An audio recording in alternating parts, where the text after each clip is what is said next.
Take that brooch off right now. Edward Whitmore clenched his teeth. Right now, I said take that brooch off before I call the police. Annie took a step back. The cleaning cart behind her bumped softly against the wall. One of her hands flew to her collar, gripping the small silver brooch pinned there. Her eyes darted from Edward's tense face to the phone in his hand, then down to the silver phoenix beneath her fingertips. "This brooch, sir?" she asked, her voice catching. "You mean this one?" Edward took another step toward her. The lobby lights fell across the sapphire set in the center of the phoenix. The deep blue stone shimmered against the gray fabric of her cleaning uniform. "Yes," he said, "that one." Annie tightened her grip. Edward's voice dropped, but the coldness in it did not fade. "That is my wife's brooch." "Where did you get it?" Annie parted her lips to answer, but before she could speak, the private elevator doors behind Edward suddenly slid open. Victoria Whitmore stepped out, a leather folder tucked beneath her arm. She had just come down from upstairs, where she had been reviewing documents for the family foundation. At first, she looked mildly irritated by the interruption. Then she saw Edward's face. After that, her gaze settled on Annie's collar. Victoria's eyes narrowed at once. "Edward," she said, hurrying toward them. "Is that Margaret's brooch?" Annie's fingers went rigid over the phoenix. Victoria did not wait for permission. She crossed the lobby in only a few quick steps and reached for Annie's collar. "Ma'am, please don't," Annie said, stumbling backward. Victoria yanked the brooch free. The fabric of Annie's uniform pulled tight, and Annie let out a small cry as the pin tore loose. Victoria held the brooch up beneath the light. The silver phoenix spread its delicate wings across her fingers. The sapphire set deep in its chest. She turned it over and carefully examined the back. Her lips pressed into a hard line. "It is hers," Victoria said. "There's an inscription on the back. To Margaret always rise." Annie looked from the brooch to Edward. Fear was written plainly across her face. "Please," she said. "I can explain." Victoria raised one hand without even looking at her. "No, don't start." "But I said no." Victoria's voice remained calm, but that calm only made it colder. "This is my sister-in-law's brooch, a custom-made piece. One of a kind. And now it appears on the collar of a cleaning woman who has worked in this building for what? 3 nights? Annie swallowed hard. "I never meant to." Victoria turned to Edward. "She stole it. There is no other explanation." Annie's face went pale. Edward reached out and took the brooch back from Victoria. The moment it rested in his palm, the anger on his face faltered, as though something deeper had touched him. His thumb moved gently over the tiny engraved words on the back. Margaret's name was there, small, silent, and permanent. He lifted his eyes to Annie. "This brooch disappeared years ago," he said. "My wife left the hospital without it. She was very weak then, barely able to walk on her own. I still remember that her collar was empty. I asked her once where the brooch had gone. She never gave me a real answer." Annie stood motionless beside the cleaning cart. Edward's voice hardened again. "And now it appears here. In my building. On you." He looked directly into her eyes. "What is this supposed to mean? Did someone send you here? Is this some kind of message?" Annie blinked. "No, sir." "Then why are you wearing my wife's brooch?" "I can explain." Victoria let out a soft, bitter laugh. "You keep saying that." Annie looked at her, then back at Edward. "Mrs. Whitmore gave it to me." Victoria stared at Annie as though she had just insulted the dead.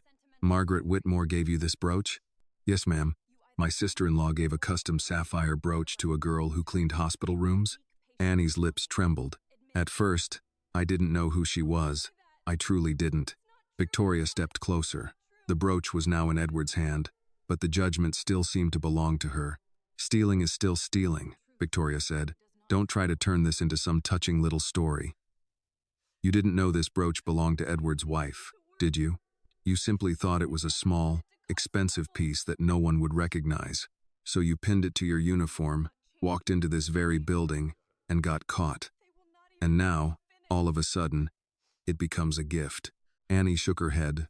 "That's not what happened." Victoria's voice sharpened. "Then what happened? Did you find it in a drawer? Take it from a patient's belongings?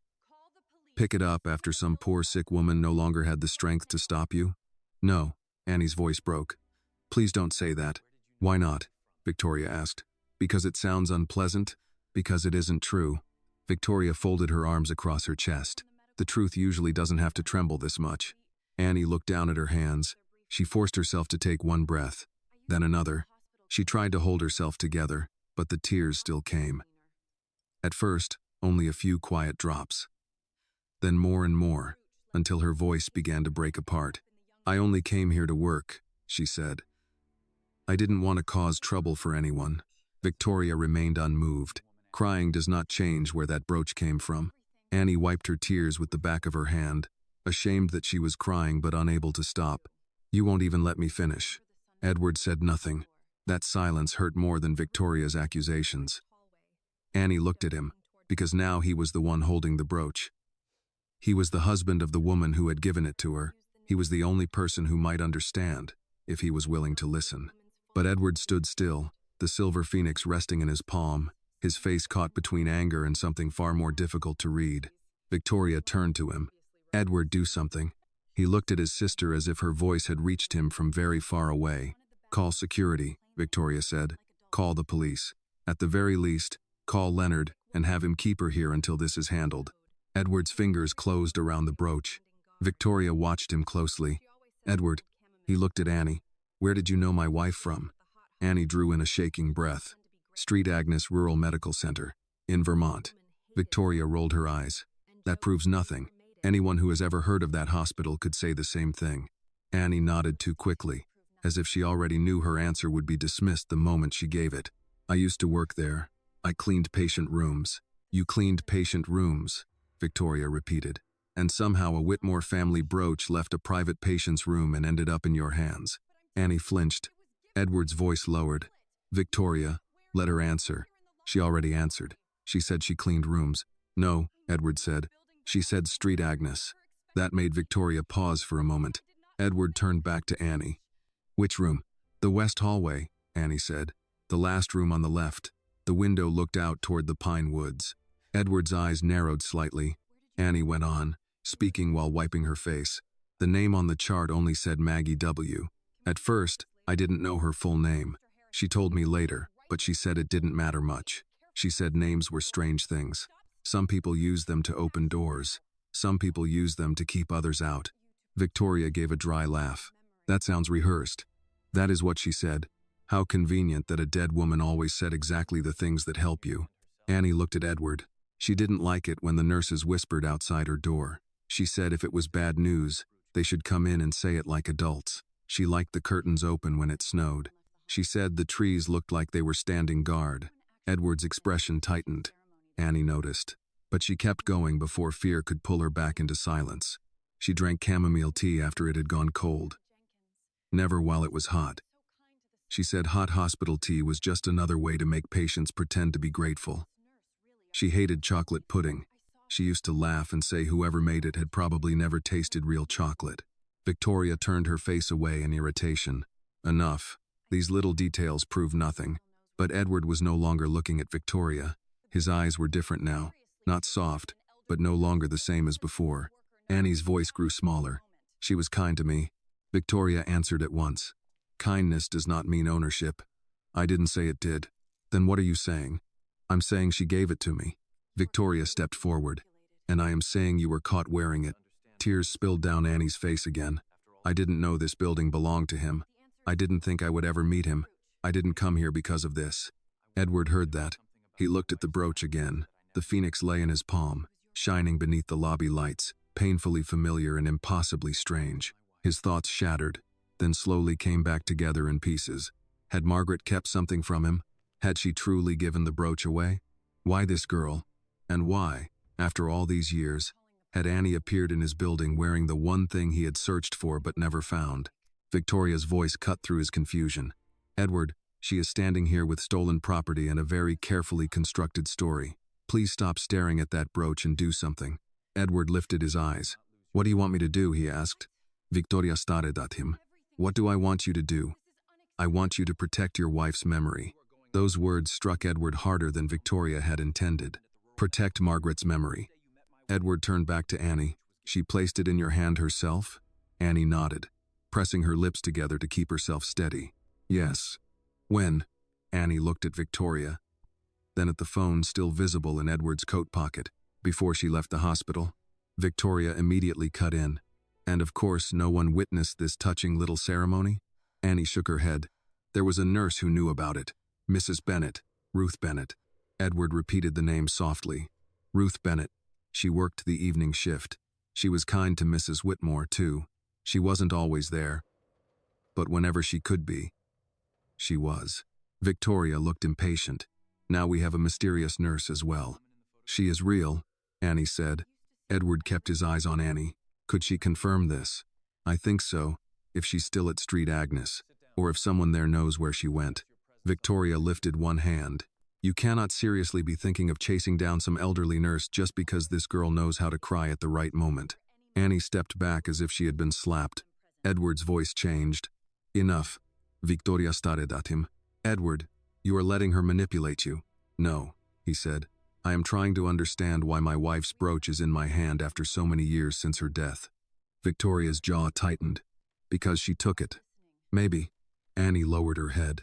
Edward continued, his voice slower now. Or maybe there was something about Margaret's final months that I never knew. Victoria's face hardened. Margaret was your wife. Edward looked down at the brooch in his hand. Yes, he said quietly. She was my wife. For a moment, no one spoke. Then Edward slid his phone fully into his coat pocket. Victoria's eyes widened. You're not calling the police? Not yet. That is a mistake. Maybe, Edward replied. But if it is, it will be mine. Annie wiped her face again, ashamed that she had cried so much. So, am I going to lose my job? Edward did not answer right away, and that delay alone was enough to tell Annie that her question was not simple.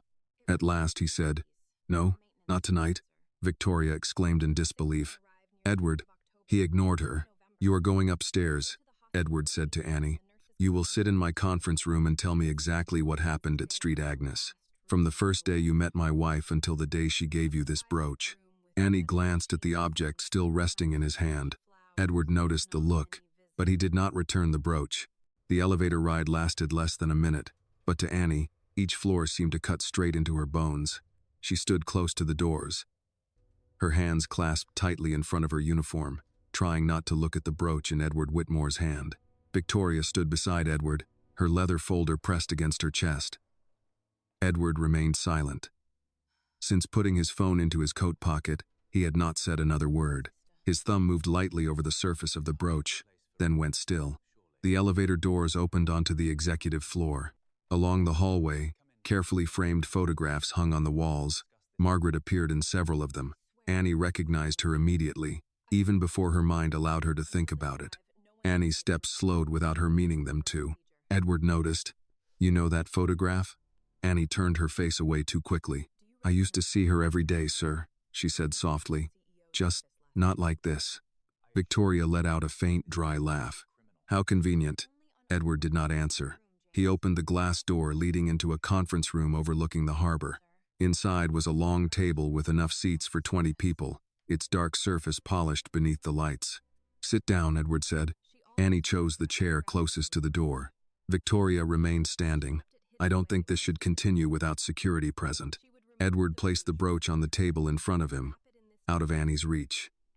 The sapphire caught the overhead light and cast a small blue reflection across the wood.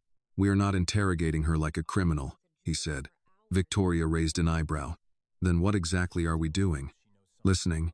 How generous of you. No, Edward said. Necessary. Annie looked at the brooch. You shouldn't leave it on the table like that. Edward followed her gaze. Why? It could scratch if you drag it across the surface. Victoria stared at her. You're worried about scratches? Annie's cheeks flushed. Mrs. Whitmore used to worry about them. Edward looked at her. How do you know that? Annie swallowed. She used to take it off before treatment. Not every time. Only when she thought a nurse might drop it into the blanket. She would wrap the brooch in tissue paper and put it in the drawer beside her bed. Once, I pulled the drawer open too hard while cleaning, and she said, Careful, Annie. Edward argued with a jeweler for 3 hours over those wings. Edward slowly sat down. Victoria's face tightened. That story proves nothing. It proves she knows something she couldn't have read from a medical chart, Edward said. No, Victoria replied. It proves she has sharp ears and a vivid imagination. Annie looked at Victoria, tears still clinging to her cheeks. "Ma'am, I know you don't believe me. I understood that from the first moment you looked at my shoes. But I am not inventing your sister-in-law's pain just to build a story for myself." Victoria opened her mouth to respond, but Edward raised one hand. "Victoria." The warning was very quiet. Victoria closed her mouth, though her posture remained stiff as stone. Edward turned back to Annie. "Start at the beginning." Annie rubbed her palms against the legs of her uniform pants. "I started working there after my aunt got sick," she said. "I needed a job. Street Agnes wasn't a fancy hospital, but they hired quickly if someone was willing to work nights and weekends. I cleaned patient rooms, bathrooms, hallways, whatever they assigned me to do. I wasn't allowed to talk much with the patients unless they spoke to me first." "Who hired you?" Victoria asked. Annie glanced at Edward. He said, "Answer if you remember." "Mr. Dale Pritchard. He was in charge of maintenance. He didn't like me much, but he liked that I was always on time." Victoria wrote something along the edge of the meeting agenda in her folder. "How convenient. Another name." Edward ignored the remark. "When did you first meet Margaret?" Annie looked toward the window. Outside, snow had begun to gather along the glass ledge, forming a thin white line. She arrived at the end of October. Maybe the beginning of November. I remember because the road to the hospital was icy that day, and one of the nurses kept complaining about her tires.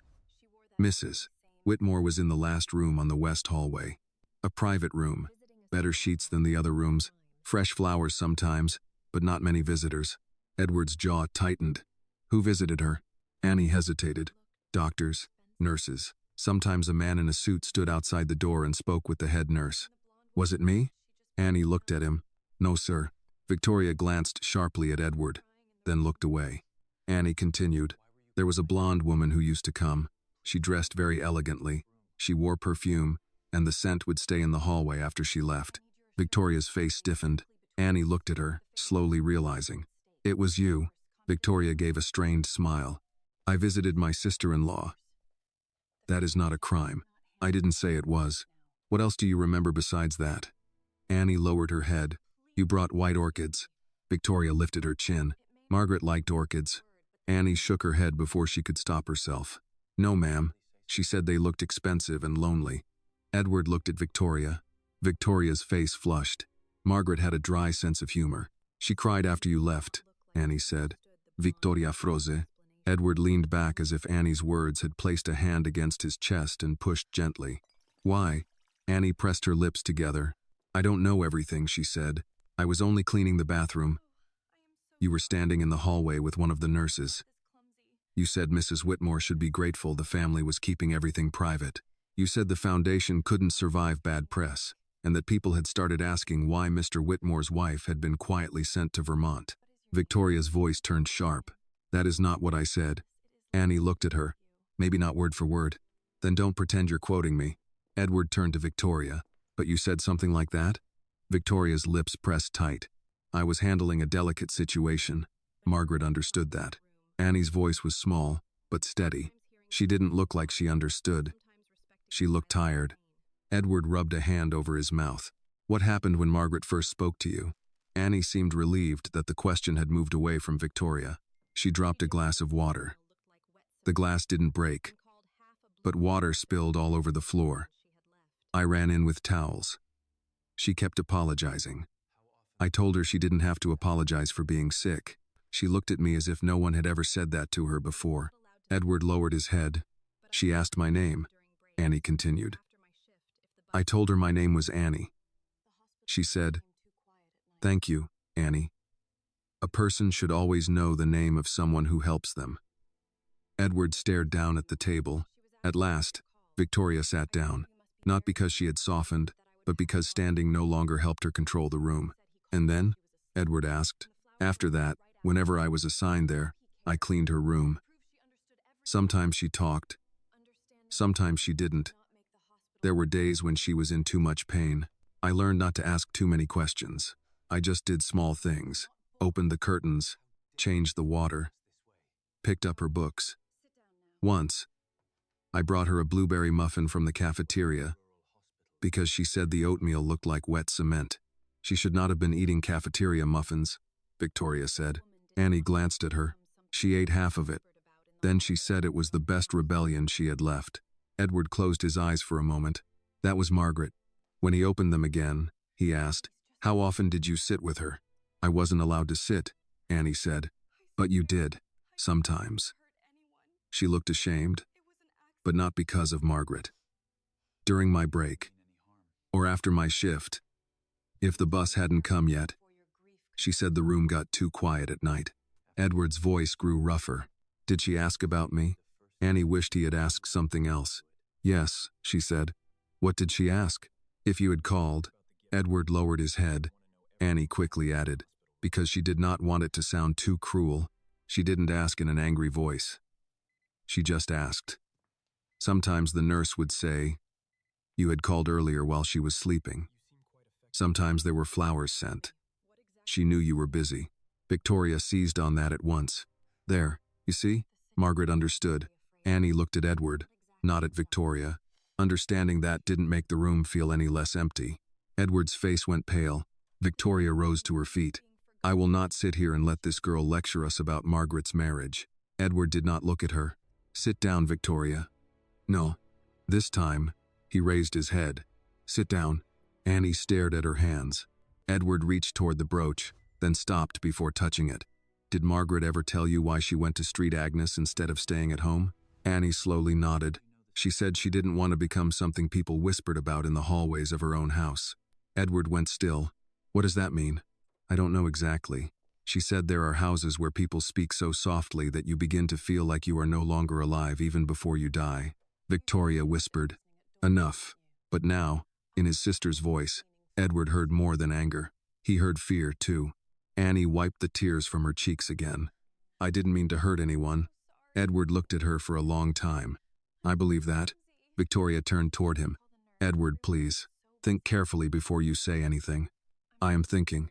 "No, you are grieving." He looked at the brooch.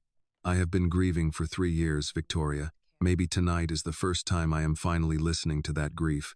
Annie did not know what to do with that, so she remained silent. Edward leaned back in his chair. "You said Margaret gave you the brooch before she left Street Agnes." "Yes, sir. We will talk about that, but not yet." He looked at her with a steadiness that made her uneasy. "Before we talk about the gift, I want to know what happened in that room. All of it." Annie's throat tightened. The first tears had come from humiliation. The next ones came from memory. She saw Margaret again in her mind, the thin hand resting on the blanket, the window opening onto a world of white snow, and the silver phoenix pinned to her chest like a small blue flame that refused to go out. Edward noticed the change in Annie's face. "What is it?" he asked.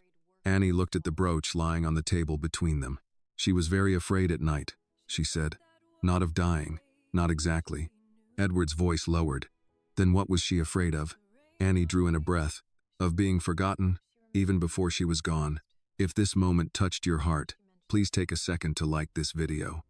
Tell us in the comments where you are watching from, and share what you would have done if you were in Edward's place.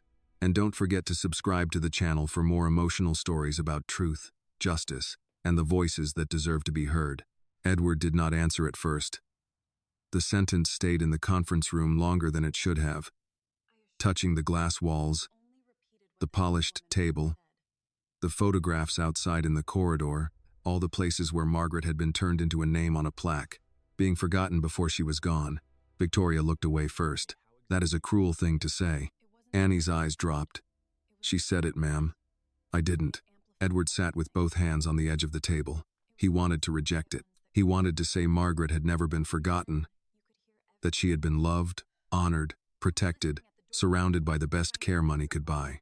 But another part of him remembered the unanswered calls he had postponed by 10 minutes, then 30, then until morning. He remembered asking assistants to send flowers because he was between flights. He remembered telling himself she was sleeping when, perhaps, she had simply stopped asking. "How did you know she was afraid at night?" he asked. Annie rubbed her thumb across the cut near her knuckle. "Because I heard her." "Hear her how?" "Crying, sometimes praying, sometimes just breathing like she was trying not to make noise." Annie paused. The hospital got quiet after 10, not peaceful quiet, more like everybody was holding their breath. If you worked nights, You could hear things people thought walls would hide. Victoria folded her arms again. And you made a habit of listening at doors? No, Annie said. I made a habit of cleaning floors. Her room was one of them. Edward glanced at Victoria, and for once she did not respond quickly. Annie continued, choosing each word. The first time I stayed with her, it was because she spilled tea. Her hands were shaking. She kept saying she was sorry, and I told her it was only tea. She looked embarrassed. Not angry. Embarrassed, like being sick, was bad manners. Edward closed his eyes for a moment. Margaret had hated needing help. She would apologize to a chair if she bumped into it. He had loved that about her once, then failed to understand how deeply it would hurt her to become dependent on strangers. She asked me not to call the nurse, Annie said. She said they were busy. I told her that was what the button was for. She said she knew, but she was tired of needing things. The room went still again. Victoria shifted in her chair. Margaret had private nurses. Not always in the room. They were assigned to her. Annie looked at her. Assigned doesn't mean present. Edward looked up sharply. But the words had already entered him. Assigned does not mean present. A sentence simple enough for a child. Yet it seemed to describe half his marriage during those final months. What did you do? He asked. I cleaned up the tea. Changed the blanket because it got wet. Then I asked if she wanted the curtains closed. She said no. She wanted to see the trees. And then, I stood there too long. I knew I should leave. Mr. Pritchard didn't like staff talking with patients unless they had to, but she asked if I had eaten dinner. Annie gave a small, tired smile at the memory. I said yes. She said vending machine crackers didn't count. I don't know how she knew. Margaret always knew, Edward said before he could stop himself. Annie looked at him, surprised by the softness in his voice. Victoria noticed it too. Edward. He ignored her. Go on. She asked about school. I told her I wasn't in school then. I was working. She didn't look at me like I had done something wrong. Most people did. She just said, that must be heavy for someone your age. Annie pressed her lips together. No one had ever said it like that. Edward leaned back, his face tight. What did you tell her? That heavy was normal. Victoria's expression shifted, almost uncomfortable, but she recovered quickly. This is very moving, but it still does not prove ownership. Annie's eyes went to the brooch. Edward still had it near his right hand, not touching it now, but close enough that it remained under his control. I know, Annie said. You asked how I knew her. I'm telling you, and you expect us to believe that Margaret, ill as she was, chose you for companionship over her own family? Annie did not answer at once. When she did, her voice was quiet. I don't think she chose me over anybody. I think I was there. Edward lowered his gaze. Victoria's mouth tightened. That is not fair. No, Edward said, surprising them both. It may be the fairest thing said tonight. Victoria turned toward him. You are letting guilt do your thinking. Maybe guilt has been waiting its turn. Annie looked between them, unsure whether to keep speaking. She had cleaned rooms where families argued beside hospital beds, where old resentment slipped out when people were tired and afraid. She had learned then that grief did not make people gentle. Sometimes it made them reach for the nearest person and blame them for the shape of the wound. Edward looked at her again. Did Margaret talk about me? Annie hesitated. Tell me. She talked about you, Annie said. What did she say? That you worked too hard. Victoria scoffed. Everyone says that about Edward. Annie shook her head, not like a complaint, more like she was worried the work would swallow you whole. Edward stared at the table. She said when you were young, you used to drive an old Ford that rattled when it rained. She said you kept a roll of paper towels in the back seat because the windows leaked. Despite everything, Edward's face changed. A small crack opened in the severity. She told you that? Annie nodded. She said you were embarrassed by that car. But she loved it because you always drove slower when she was in it. Pretending it was for safety when really, you just wanted more time before dropping her off. Edward looked toward the window. The city outside blurred slightly. He remembered the Ford. He remembered Margaret laughing with her feet on the dashboard, telling him the car sounded like a coffee can full of bolts. He had not thought of that car in years. He had sold companies, bought buildings, buried friends, buried his wife, and somewhere along the way, the man who drove slowly in the rain had become a stranger he rarely visited. Victoria's voice cut in. less certain now. Margaret told stories. That was one of her habits. To a cleaning girl? Edward asked. Victoria did not answer. Annie continued softly. She said you used to sing badly. Edward gave a short breath that was almost a laugh and almost pain. Victoria frowned. What? Annie looked embarrassed. She said you hated Moon River because you couldn't hit the notes, but you sang it the night you asked her to marry you. Edward's eyes closed. Victoria stared at him.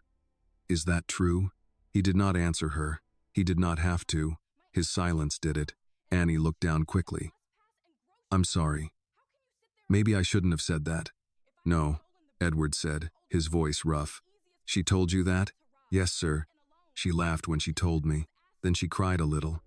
She said it was strange how a person could miss someone who was still alive. Edward's hand moved to the brooch and stopped just before touching it. She said that? Annie nodded. Victoria pushed back from the table. This has gone far enough. Edward looked at her. Sit down. I will not sit here while a stranger turns Margaret's private memories into a performance. Annie stood so abruptly her chair scraped the floor. I'm not performing. Victoria faced her. Then what are you doing?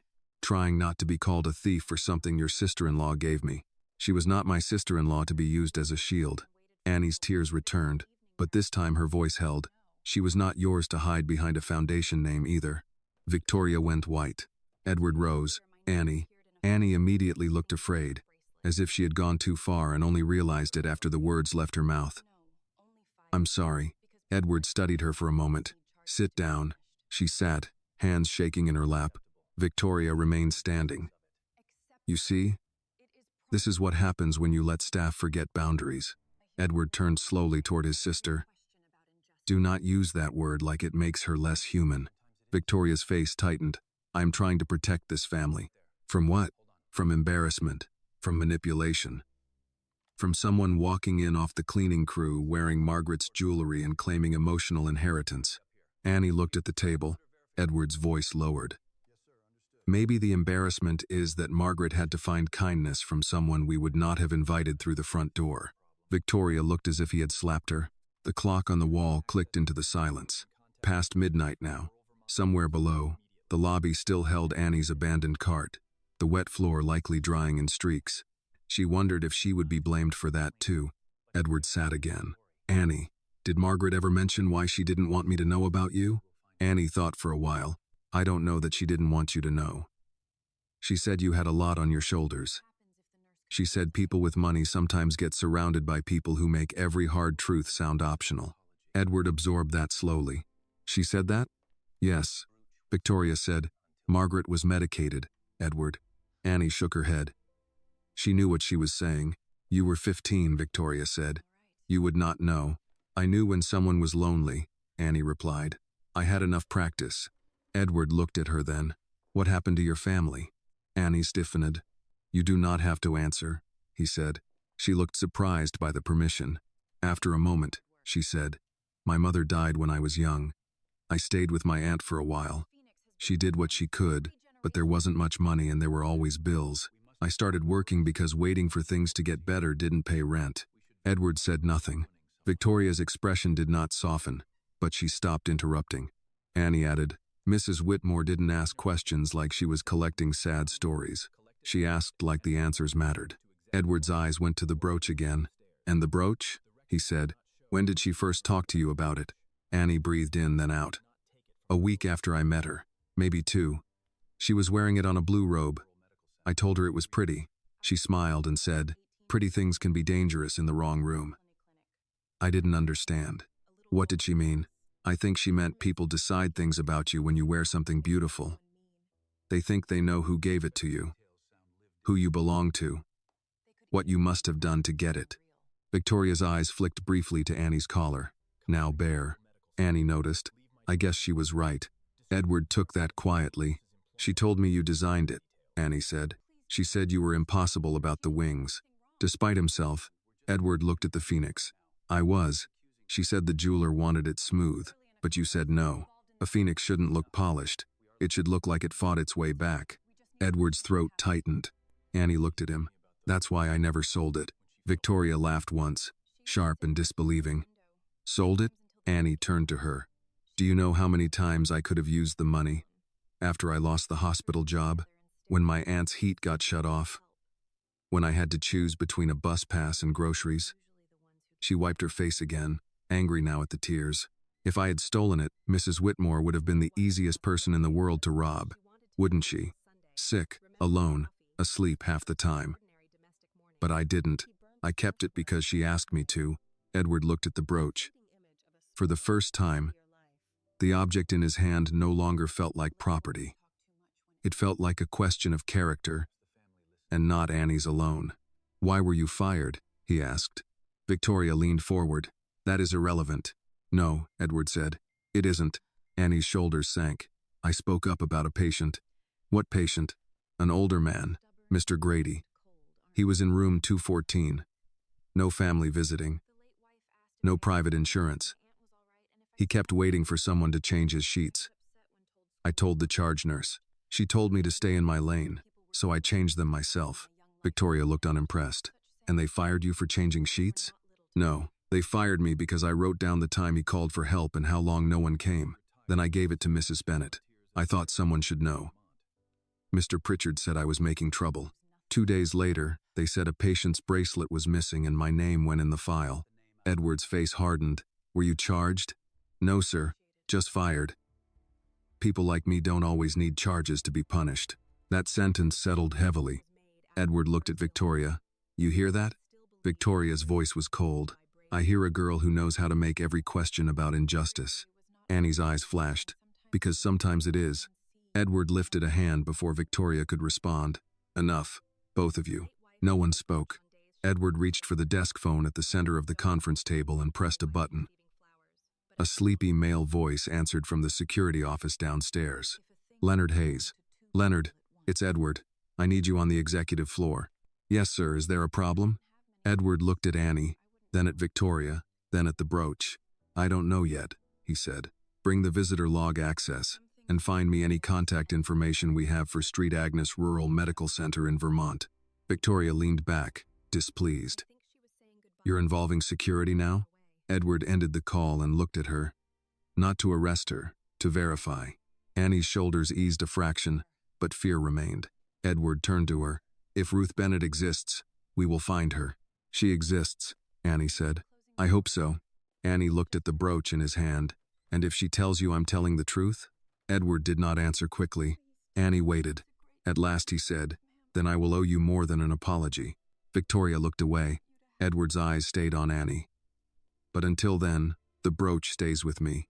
Edward's last sentence did not surprise Annie. It hurt anyway. She looked at the brooch resting near his hand, no longer on her collar, no longer warm from her body. It sat on the conference table like evidence, like a thing taken from a scene and waiting for someone important to decide what it meant. "All right," she said. Victoria watched her closely. "That is the first sensible thing you have said tonight." Annie did not answer. She had learned there were people who wanted any reply from her to become proof of disrespect. Silence was sometimes the only coat she had. A few minutes later, the conference room door opened, and Leonard Hayes stepped in. He wore a dark security jacket over a white shirt, no tie, reading glasses tucked into the front pocket. He was a broad-shouldered man in his 60s with gray at his temples, and the careful walk of someone whose knees remembered too many winters. His eyes went first to Edward, then Victoria, then Annie, who sat rigidly near the door with tear marks still drying on her face. "Mr. Whitmore," Leonard said. "Miss Whitmore." Then, to Annie, with the same level of courtesy, "Miss Carter." Annie looked up, startled by the simple respect in his voice. "Sir." Victoria gave a small sigh. "Leonard, we have a stolen family item and a very elaborate explanation." Leonard glanced at the table.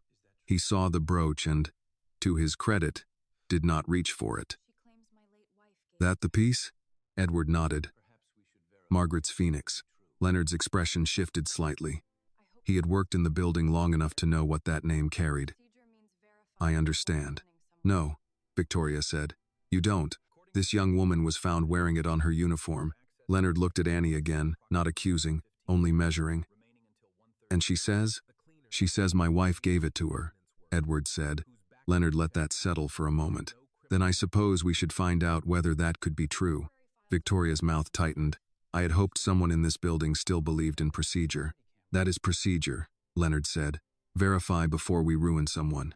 Annie looked down quickly, but not before Edward saw her eyes fill again. Victoria turned away in irritation. Leonard placed a tablet on the table. I pulled Miss Carter's entry file from Beacon Facility Services. Temporary night maintenance. Started Monday. Background check cleared for building access. No criminal record listed. Victoria said, temporary files are often incomplete. Leonard did not argue. They can be. I also checked tonight's cameras. She entered through the service entrance at 8:41 p.m., signed in, picked up her assigned cart, and has been on floors 6, 8, and the lobby since then. No access to executive offices before Mr. Whitmore brought her upstairs. That does not explain how she got the brooch, Victoria said. No, ma'am. It explains she didn't take it from here tonight. Edward absorbed that. A small part of the accusation shifted, though it did not disappear. Leonard turned to Annie. Miss Carter, you mentioned Street Agnes. Annie nodded. Do you remember the year you worked there? Yes, 3 years ago. I was there through the fall and part of winter. Under your same name? Yes, sir. Annie Carter. Leonard tapped the tablet. Street Agnes still has a public number. Medical records won't talk to us at midnight, and they shouldn't without authorization. But employment verification might leave a trail. Mrs. Bennett, you said? Ruth Bennett, Annie said. Evening shift nurse. She had short gray hair then, wore a little gold cross. She kept peppermints in her pocket because she said hospital coffee made everybody mean. Leonard's eyes softened for half a second. That is the kind of detail people remember when they knew someone. Victoria said, or when they are skilled at making a story sound lived in. Edward looked at his sister. You have made your position clear. I have made the obvious clear. Leonard remained standing. Mr. Whitmore, do you want me to call Street Agnes now? Edward checked the clock on the wall. Nearly 1 in the morning. Try the main desk. If anyone answers, leave my direct number and ask for employment verification and any contact for Ruth Bennett. Be discreet. Yes, sir. Before Leonard could leave, Annie spoke. Please don't get Mrs. Bennett in trouble. The room turned toward her. Annie's hands tightened in her lap. She was good. If she knew Mrs. Whitmore gave me the brooch and didn't report it, I don't want her punished. Victoria stared at her. You are in no position to negotiate protection for an accomplice. She wasn't an accomplice. To what? Your theft? Edward's voice cut in. Victoria. This time the warning had less patience in it. Leonard looked at Annie. No one is trying to punish Mrs. Bennett tonight. We are trying to find the truth. Annie nodded, but she did not look convinced. Leonard stepped out to make the call. The room quieted again, but it was a different quiet now. The first one had been accusation. This one had a crack in it. Edward looked at Annie. You said Margaret was afraid of being forgotten before she was gone. Annie's gaze went to the window. Yes. Did she say that often? Not in those words. Only once. But I could feel it. Victoria's shoulders stiffened. Feelings are not facts. No, Annie said softly. But people die inside them anyway. Edward looked at her. And for a moment the boardroom, the money, the authority all seemed useless. Annie had spoken the sentence as if it came from somewhere older than her years. He leaned forward. Tell me about the nights. Annie hesitated. You want to know that? Yes, even if it hurts. Edward looked at the brooch. Especially then. Annie folded her hands tighter. She didn't complain much. That was part of the problem. Some patients made noise when they needed help. Mrs. Whitmore didn't. She would wait. If the pain got bad, she pressed her lips together and looked at the ceiling. Sometimes I'd come in and see the call button near her hand, but she hadn't pushed it. Why? She said she didn't want to become a burden. Edward's face tightened. Annie continued. I told her once that sick people weren't burdens. She smiled and said, tell that to the healthy. They are the ones who get tired first. Victoria looked down at the table. Annie noticed but kept going. She used to ask what day it was, not because she forgot, because she wanted to know if it was Sunday. Why Sunday? Edward asked. She said Sundays used to smell like coffee and newspapers. She said you read the business section first and pretended you weren't saving the comics for last. Edward's mouth parted slightly, but he said nothing. She said sometimes you two made pancakes late because neither of you wanted lunch. She said you burned the first one every time. A memory passed over Edward's face so quickly Annie almost missed it. The kitchen in their old house. Margaret laughing at a blackened pancake. Edward holding a spatula. Like an argument he intended to win. A smaller life, before wealth turned every meal into catering and every Sunday into a meeting postponed from Friday. Victoria's voice came quieter than before. Margaret talked too much when she was ill. Edward turned to her. Or maybe we listened too little. Victoria looked away. Annie felt the room shift again, and it frightened her. Sympathy from powerful people could vanish as quickly as anger. She did not trust it yet. Edward asked, "Did she know you were struggling?" Annie gave a small shrug. She guessed. "How?" "I fell asleep once in the chair by her window. Just for a few minutes. I had worked a double shift and missed the last bus, so I stayed until morning. She didn't wake me. When I opened my eyes, she had put her blanket over my shoulders." Edward looked at her. "She gave you her blanket?" Annie nodded. "She was cold too. I told her she shouldn't have. She said, 'Then we'll both be stubborn and cold together.'" Edward looked down. Annie tried to smile, but it failed. "That was Miss Sika Whitmore. She could make you feel ashamed and cared for at the same time." For the first time that night, Edward let out a faint breath that was almost recognition. "Yes." Victoria's hands tightened around her folder. Annie continued. "After that, she asked more questions. If I had eaten. If my aunt was all right. If I still had my school books. I told her school was probably finished for me. She got upset." "Upset how?" "Quiet upset." Her eyes changed. She said, "People are always so ready to decide when a young life is finished." Edward stared at the brooch again. "She said I should go back one day," Annie said. "I told her one day was expensive. She said one day always is." Victoria muttered. Margaret and her little sayings. Annie looked at her.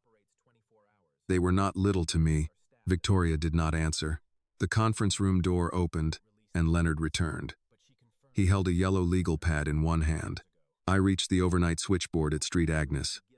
They still operate 24 hours, though not many departments are staffed at this hour. The woman at the desk would not give me records, but she confirmed Ruth Bennett retired 2 years ago."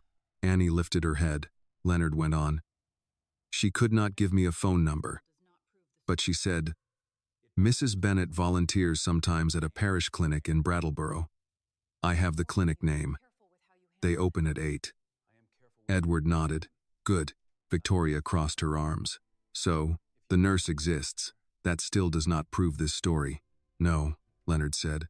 "But it proves Miss Carter did not invent the name out of thin air." Victoria gave him a hard look. "Be careful, Leonard." He met her gaze calmly. "I am being careful, with everyone." Edward looked at Leonard. "Stay." "Yes, sir." Leonard took a seat near the door, not too close to Annie, but close enough that his presence changed the room. Annie breathed easier with him there, Edward noticed. "Annie," Edward said, "when Margaret talked about the brooch, what did she say?" Annie looked at the phoenix on the table. "She said you made it for her after she got sick the first time. She said she had been scared then too, but back then she still believed fear could be beaten by being brave enough. And later?" Annie took a moment. "Later she said bravery was not always rising. Sometimes it was letting somebody see you couldn't." Edward closed his eyes briefly. "She wore it on the days she wanted to feel like herself," Annie said. "Not Mrs. Whitmore from the donations wall. Not the wife people sent flowers to. Herself. Maggie," she said, though I never got used to calling her that." Victoria's face grew tight again at the name, but she stayed silent. "One afternoon," Annie continued, "I came in and she was holding the brooch instead of wearing it. She asked if I thought a thing could belong to 2 people at once." Edward looked up. "What did you say?" "I said I didn't have many things, so I wouldn't know." Leonard lowered his eyes. "She said some things start as gifts and end as promises," Annie said. "I didn't know what she meant then." Edward's voice was low. "Do you know now?" Annie looked at him. "I think she was saying goodbye to it before she gave it to me." The words settled over Edward with a weight he could not move. Margaret had known. Perhaps not the exact day or hour, but she had known she was leaving pieces of herself behind. He had missed that. He had missed so much. Victoria stood suddenly. "I need air." Edward did not stop her. She walked to the window and looked out at Boston. For once, she said nothing. Edward turned back to Annie. You said she gave it to you before she left Street Agnes. Yes. What day? The morning they discharged her. There was snow on the ground, but not falling.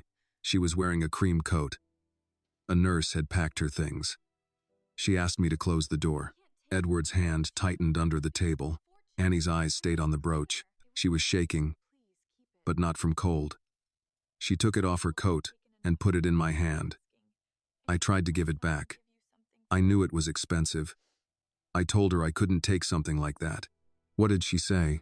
Annie's throat moved. She said, Annie, the world has taken enough from you without asking. Let someone give you something for once. Leonard looked away. Edward's face hardened. Not in anger at Annie now, but at something inside himself. Annie continued. Then she said if you ever saw it, I should tell you she was not alone all the time. Edward did not breathe for a second. Victoria turned from the window. That is enough. Edward's eyes stayed on Annie. No, it isn't. Annie's voice dropped. She said you would blame yourself. Edward looked as if the words had found him exactly where he lived. She said, Annie continued, that blame was a poor kind of love if it never became mercy. No one spoke. Edward looked down at the phoenix. For years he had built rooms in Margaret's name, written checks in her memory, stood at podiums and spoken about courage. But this girl, who had mopped floors outside her hospital room, had carried the sentence Margaret meant for him. Leonard's voice came gently from near the door. Mr. Whitmore? Edward did not look up. Yes. Do you want me to secure the room for the night? No one in or out unless you say. Edward lifted his eyes to Annie. She looked exhausted now, emptied by the telling. No, he said. Miss Carter needs water and something to eat. Annie shook her head. I'm fine. You are not. Victoria made a low sound. Edward. He ignored her. Leonard. Ask the kitchen if there's anything left from the evening service. Soup. Sandwich. Anything. Yes, sir. Annie looked embarrassed. Please don't. Edward's voice softened. Not much, but enough to be heard. My wife would not forgive me if I made you tell that story hungry. Annie looked at him then, and for the first time all night, her fear loosened by a single thread. Edward still did not return the brooch. It remained on the table, between guilt and truth, waiting for morning. Leonard returned 10 minutes later with a paper tray from the executive kitchen, a bowl of chicken noodle soup covered in plastic wrap, half a turkey sandwich, a banana, and a bottle of water. It was not a meal meant for ceremony. It looked like something saved from a late board meeting, the kind of food assistants ordered when men in suits forgot dinner existed. Still, when he placed it near Annie, she stared at it as if accepting would cost her pride. I'm not hungry, she said. Leonard did not push the tray closer. Then let it sit there and keep you company. Annie almost smiled, but the expression broke before it became one. Edward watched from across the table. The brooch remained between them. Silver wings folded in the light. Every few moments, Annie's eyes went to it. She tried not to make it obvious, but Edward noticed. He had been trained to notice weakness in negotiations. Tonight he hated that instinct. This was not weakness. This was a young woman watching the only thing Margaret had left her sit under another person's authority. Victoria had moved to the far end of the room, standing near the window with her arms crossed. Boston lay beneath her in black glass and winter headlights. She had not apologized. Edward did not expect her to. Apologies, in Victoria's world, were for people who admitted disorder. She preferred explanations that made cruelty sound like responsibility. Edward opened the bottle of water and set it near Annie. Drink. Annie looked at him. That was not an order, he said. It sounded like one. For the first time that night, Leonard gave a low cough that might have been hiding a laugh. Edward accepted the correction. Please. Annie took the bottle and drank a little. Her hands shook less now, but her shoulders stayed guarded. Edward leaned back. When Margaret came home from Street Agnes, she was different. Victoria turned from the window. She was dying, Edward. Of course she was different. I know that. His voice stayed even. I mean different in ways I did not understand. She was quieter. Not only tired, quiet. As if she had spent those months somewhere I had not been allowed to enter. Annie looked at the table. Maybe she wanted you to enter. Edward absorbed that without defending himself. Maybe. Victoria walked back toward them. This is becoming sentimental speculation. Leonard glanced at her. Sometimes people call it testimony, ma'am. Victoria looked at him sharply. You are security, Leonard, not counsel. No, ma'am, but I did spend 30 years in police work. People tell the truth in pieces more often than in speeches. Edward's eyes moved to Annie. Then let her give us the pieces. Annie turned the soup bowl slightly but did not open it. Mrs. Whitmore didn't talk about dying much. Not directly. She talked around it. She'd ask what I thought happened to all the things people forgot to say. I told her maybe they just stayed in the room. Edward's hand moved toward the brooch, then stopped again. What did she say? She said, then some rooms must be crowded. Victoria looked down. Annie continued. One night, there was a storm. The power flickered, and the backup lights came on. The nurses were busy because a man in the cardiac wing had a bad spell. Mrs. Whitmore's machine started beeping. Not a dangerous beep, I don't think, but she got scared. I was mopping outside her door. I went in. Were you allowed to? Victoria asked. No. At least you admit that. Annie looked at her. I admit I heard somebody scared and opened a door. Leonard's face remained still, but his eyes warmed. Edward asked, what happened? She grabbed my wrist. Not hard, just enough to know someone was there. She said, don't leave until the lights settle. So I stayed. For how long? Maybe 20 minutes, maybe more. I don't know. I was scared Mr. Pritchard would catch me, but she kept holding my sleeve. Edward stared at her wrist as if he could see Margaret's hand there. She talked during the storm, Annie said. Not all of it made sense. Pain medicine made her drift. But she knew who I was.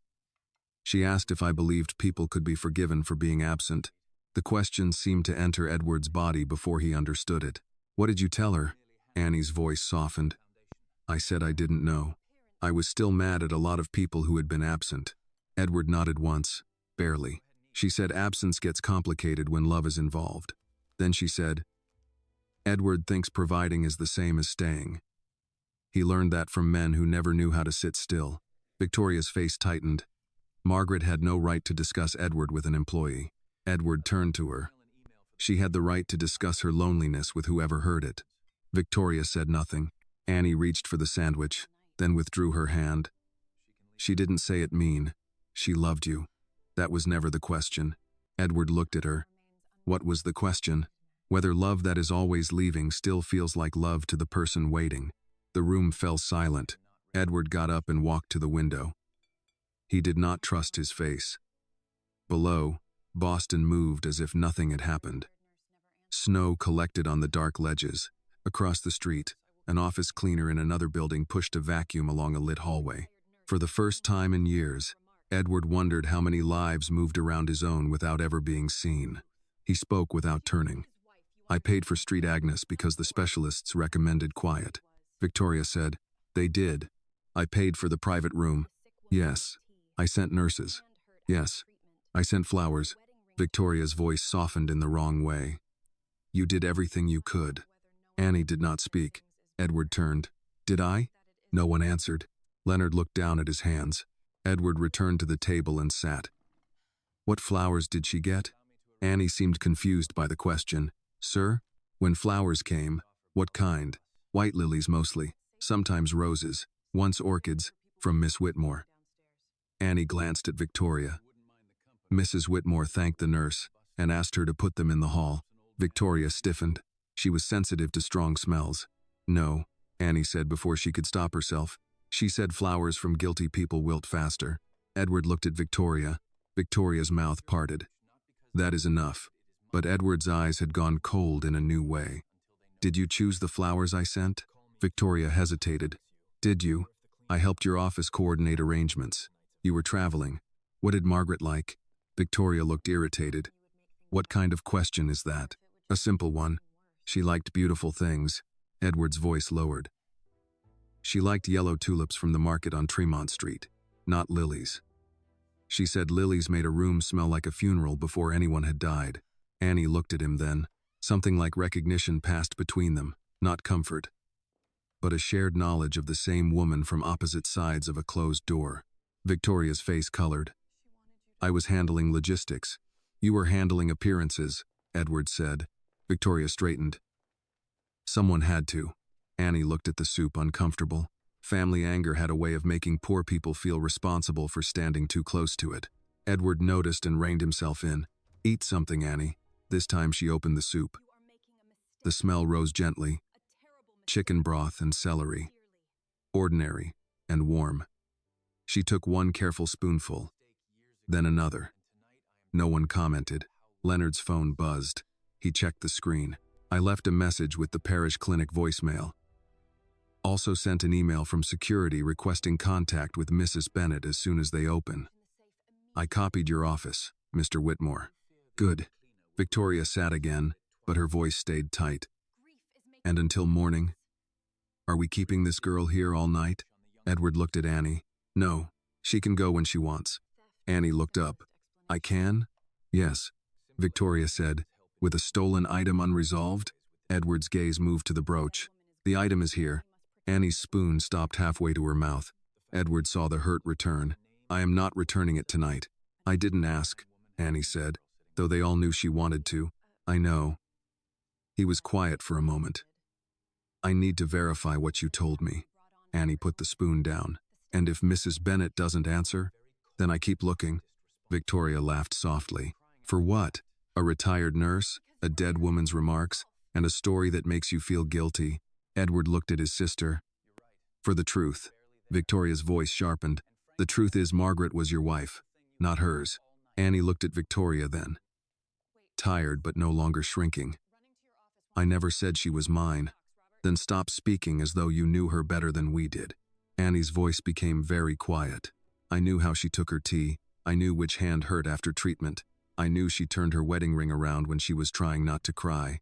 I knew she hated being called brave by people who left before dark." She paused, and the room seemed to lean toward her. "I don't know if that is better, but it is something." Edward looked away. Victoria's face had gone pale. Leonard sat very still near the door. Annie seemed to realize how much she had said. She pushed the soup away. "I should go." Edward stood. "Leonard will arrange a car." "No, thank you. I'll take the bus." "At this hour?" "I've taken buses at this hour before. That doesn't make it safe." Annie gave him a look that held more weariness than anger. "Safe is different for people with cars waiting downstairs." Edward accepted that. "Then let Leonard walk you to the stop." "I don't need—" "Please," Leonard said gently. "Let an old man feel useful." Annie looked at him, and after a moment, nodded. Edward picked up the brooch carefully and placed it inside a small, empty cufflink box from a drawer beneath the sideboard. Annie watched every movement. He did not hide it from her. He closed the box and set it in front of himself. "I will secure it in my office safe," he said. "Not because I have decided it is mine, but because I do not want anyone else touching it until we know." Victoria's eyes narrowed at the wording. Annie nodded once, though the answer cost her.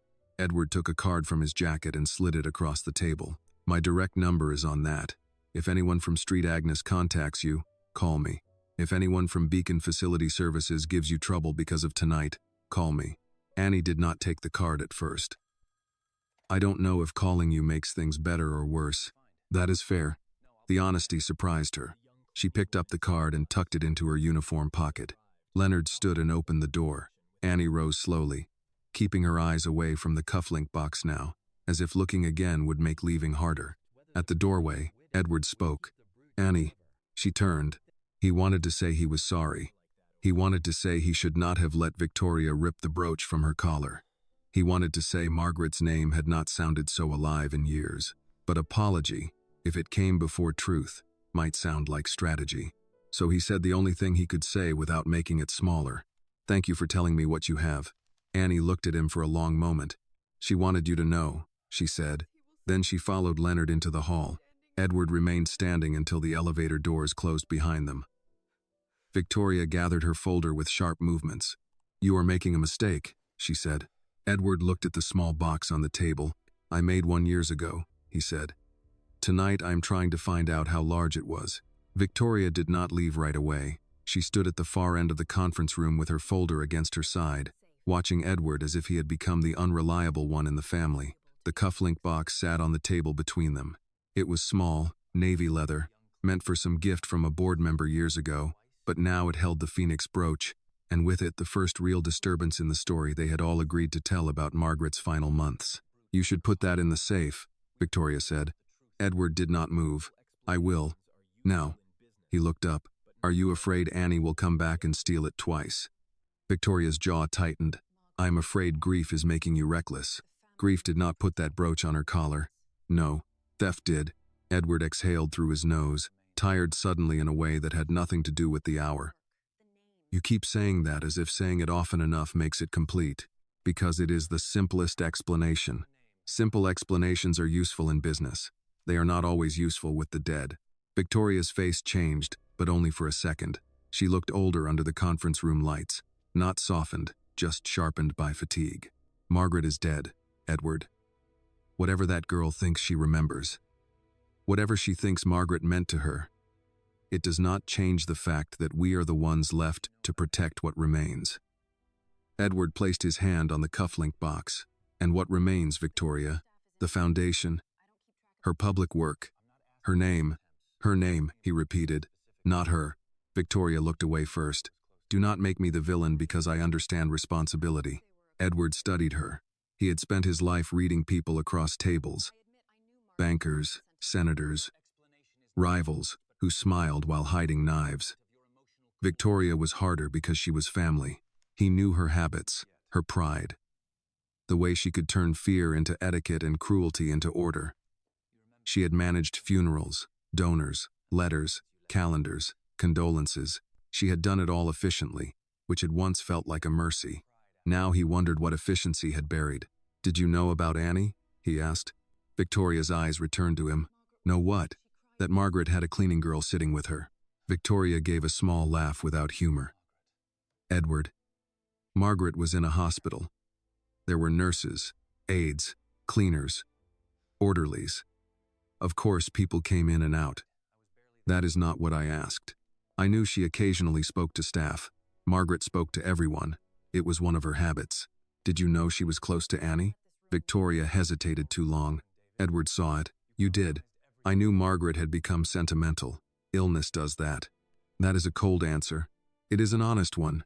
"No," Edward said. "It is a practiced one." Victoria closed her folder. "I am going home." "Not yet." Her eyes narrowed. "Excuse me? You were at Street Agnes." Annie remembered the orchids. Victoria looked toward the dark window. "I visited once or twice. She said Margaret cried after you left. That girl should be careful what she repeats." "Why did Margaret cry?" Victoria's composure stiffened around her. "How would I know? She was sick. She cried easily." Edward stood. "That was not Margaret. You were barely there. Do not lecture me on what Margaret was." The words struck, and she seemed to know it by the way her mouth closed immediately afterward. Edward did not raise his voice. "You're right. I was barely there." Victoria looked uncomfortable now. "Edward, no, say it. It is the first useful thing you have said tonight." She turned back to him, irritation returning because regret had always made her defensive. "You want confession? Fine. You were away too much. The company was in crisis. Margaret did not want cameras, donors, gossip, or pity. I handled what I could. By keeping me away? By keeping the situation controlled. The situation was my wife. She was my family too. She never felt that from you." Victoria's face flushed. "You have no idea what she felt. I am beginning to." The silence that followed was thin and sharp. Edward picked up the cufflink box and walked to his private office. Victoria followed him, not invited but unwilling to let the conversation leave her supervision. His office looked out over the harbor, its shelves lined with awards, framed letters, and photographs arranged by an assistant with better taste than sentiment.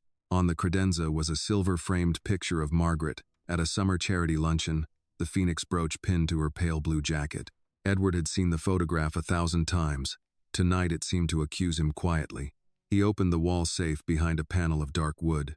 Inside were contracts, a few personal documents. Margaret's wedding ring in a velvet case he had not touched in months, and now the cufflink box. He placed it carefully beside the ring but did not close the safe. Victoria watched. "You see? Even you know it belongs with Margaret's things." Edward kept his hand on the open safe door. "I know it belongs where it will not be grabbed off a young woman's collar again." Victoria's mouth tightened. You are determined to humiliate me. You did that yourself. She was wearing stolen property. She was wearing something Margaret may have given her. May have, Victoria said. That is the word you keep stepping around. Edward closed the safe. Tomorrow we find Ruth Bennett. And if Ruth Bennett says the girl lied, then I will deal with that. And if she says Margaret gave it to her? Edward looked at the photograph on the credenza.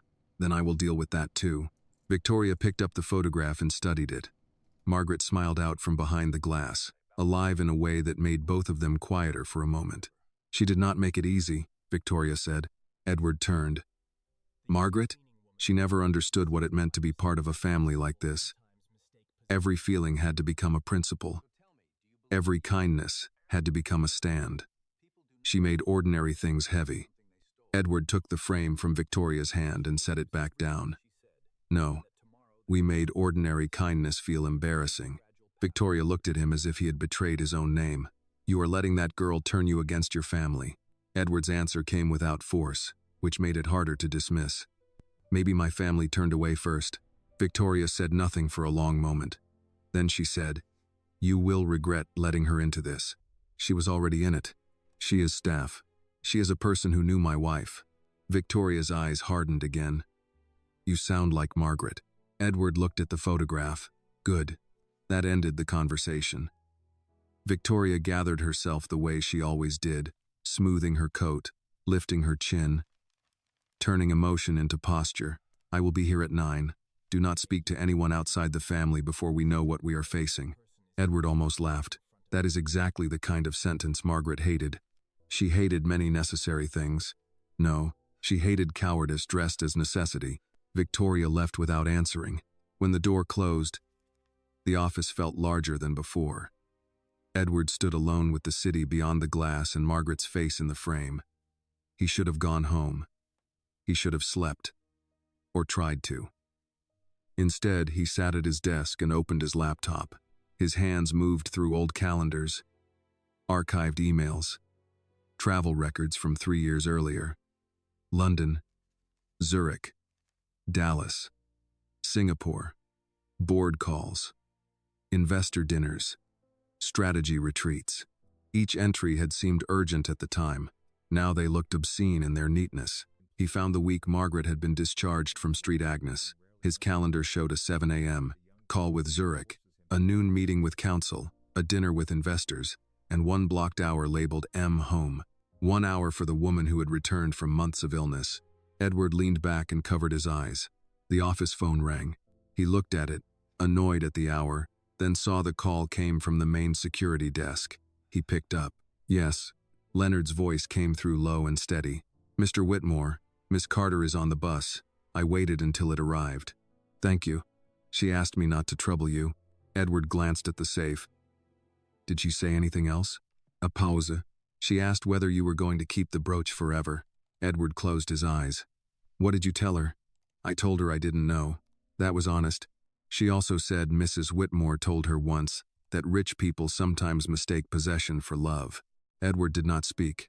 Leonard added, I thought you should know. Yes, Edward said. Thank you, Leonard. Sir? Yes? I worked plenty of nights in my life. People don't cry like that over a thing they stole.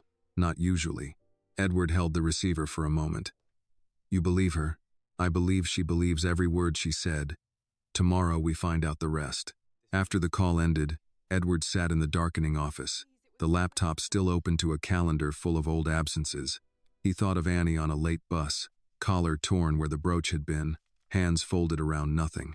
He thought of Margaret asking if people could be forgiven for being absent. He thought of Victoria saying protect your wife's memory as if memory were a locked room only the Whitmores could enter. Near 2 a.m, he opened a drawer he had avoided for years.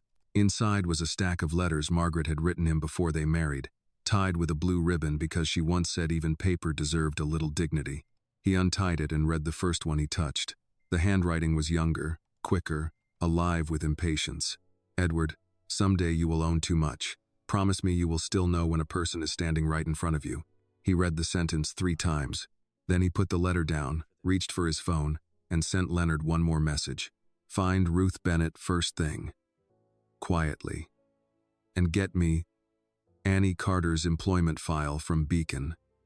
Not just the summary. Everything.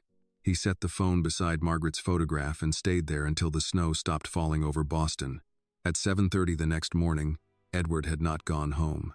He had showered in the private suite behind his office, changed into a clean shirt from the wardrobe his assistant kept for emergencies, and shaved with a disposable razor that left a thin red line beneath his jaw.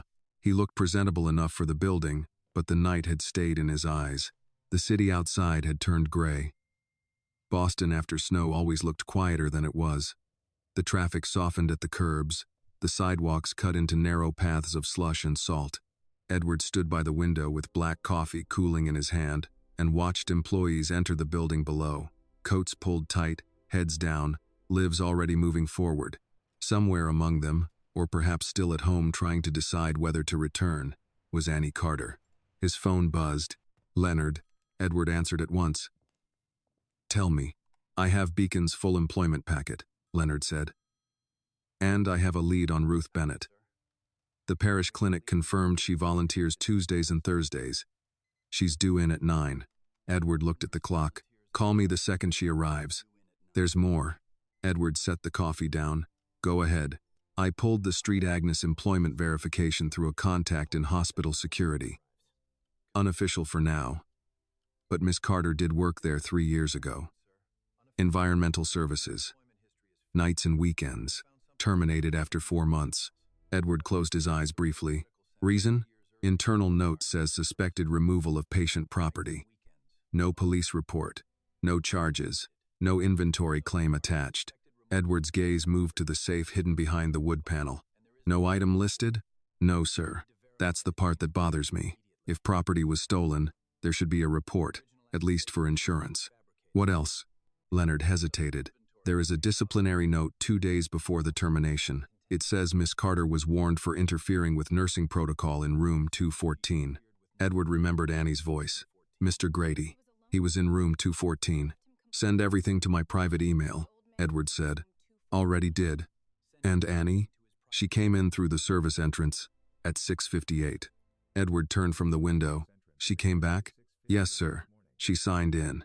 She's assigned to the lower floors this morning because Beacon changed her schedule." "Changed it when?" "Late last night, after she left." Edward's voice hardened. "Who requested that?" "I'm finding out." Edward ended the call and opened the email. The file was short, too short for a life. Annie Carter reduced to forms. Address, emergency contact. Hourly rate. Previous employer. Uniform size. Background check. Beneath the street. Agnes' entry sat the termination line Leonard had mentioned. Suspected removal of patient property. Not proven. Not reported. Just placed there. Like a stain. Someone never expected her to wash out. A second attachment showed the disciplinary note. Annie had documented that a patient in room 214 waited 47 minutes after pressing the call button. Edward read the line twice. 47 minutes. A number small enough for a manager to dismiss, long enough for an old man to feel abandoned. The office door opened without a knock. Victoria entered wearing a navy coat, her hair perfect, a paper cup of coffee in one hand. She looked at Edward's desk, the open laptop, the untouched coffee, and understood he had not slept. "You are making this worse," she said. "Good morning to you too. This is not amusing." "No, it is not." Victoria set her coffee down and removed her gloves one finger at a time. "I spoke to Beacon." Edward looked up slowly. "Did you?" "I told them there was an incident involving one of their employees and that until we determine the facts, she should not be assigned near executive areas." "You moved her schedule." "I protected the company." "You punished her before verifying anything." Victoria's eyes sharpened. "She walked into this building wearing Margaret's brooch." "How many times must I say that?" "As many as you need to avoid the rest of the sentence." "What rest?" "That Margaret may have given it to her." Victoria looked away toward the photograph of Margaret on the credenza. "You want that to be true because it makes your guilt meaningful." Edward stood. "And you want it false because it makes your contempt practical." Color rose in Victoria's face. "Be careful. I am done being careful with the wrong things." Before Victoria could answer, Edward's desk phone rang. He put it on speaker. "Mr. Whitmore," Leonard said. Ruth Bennett is at the parish clinic. I have her on the line.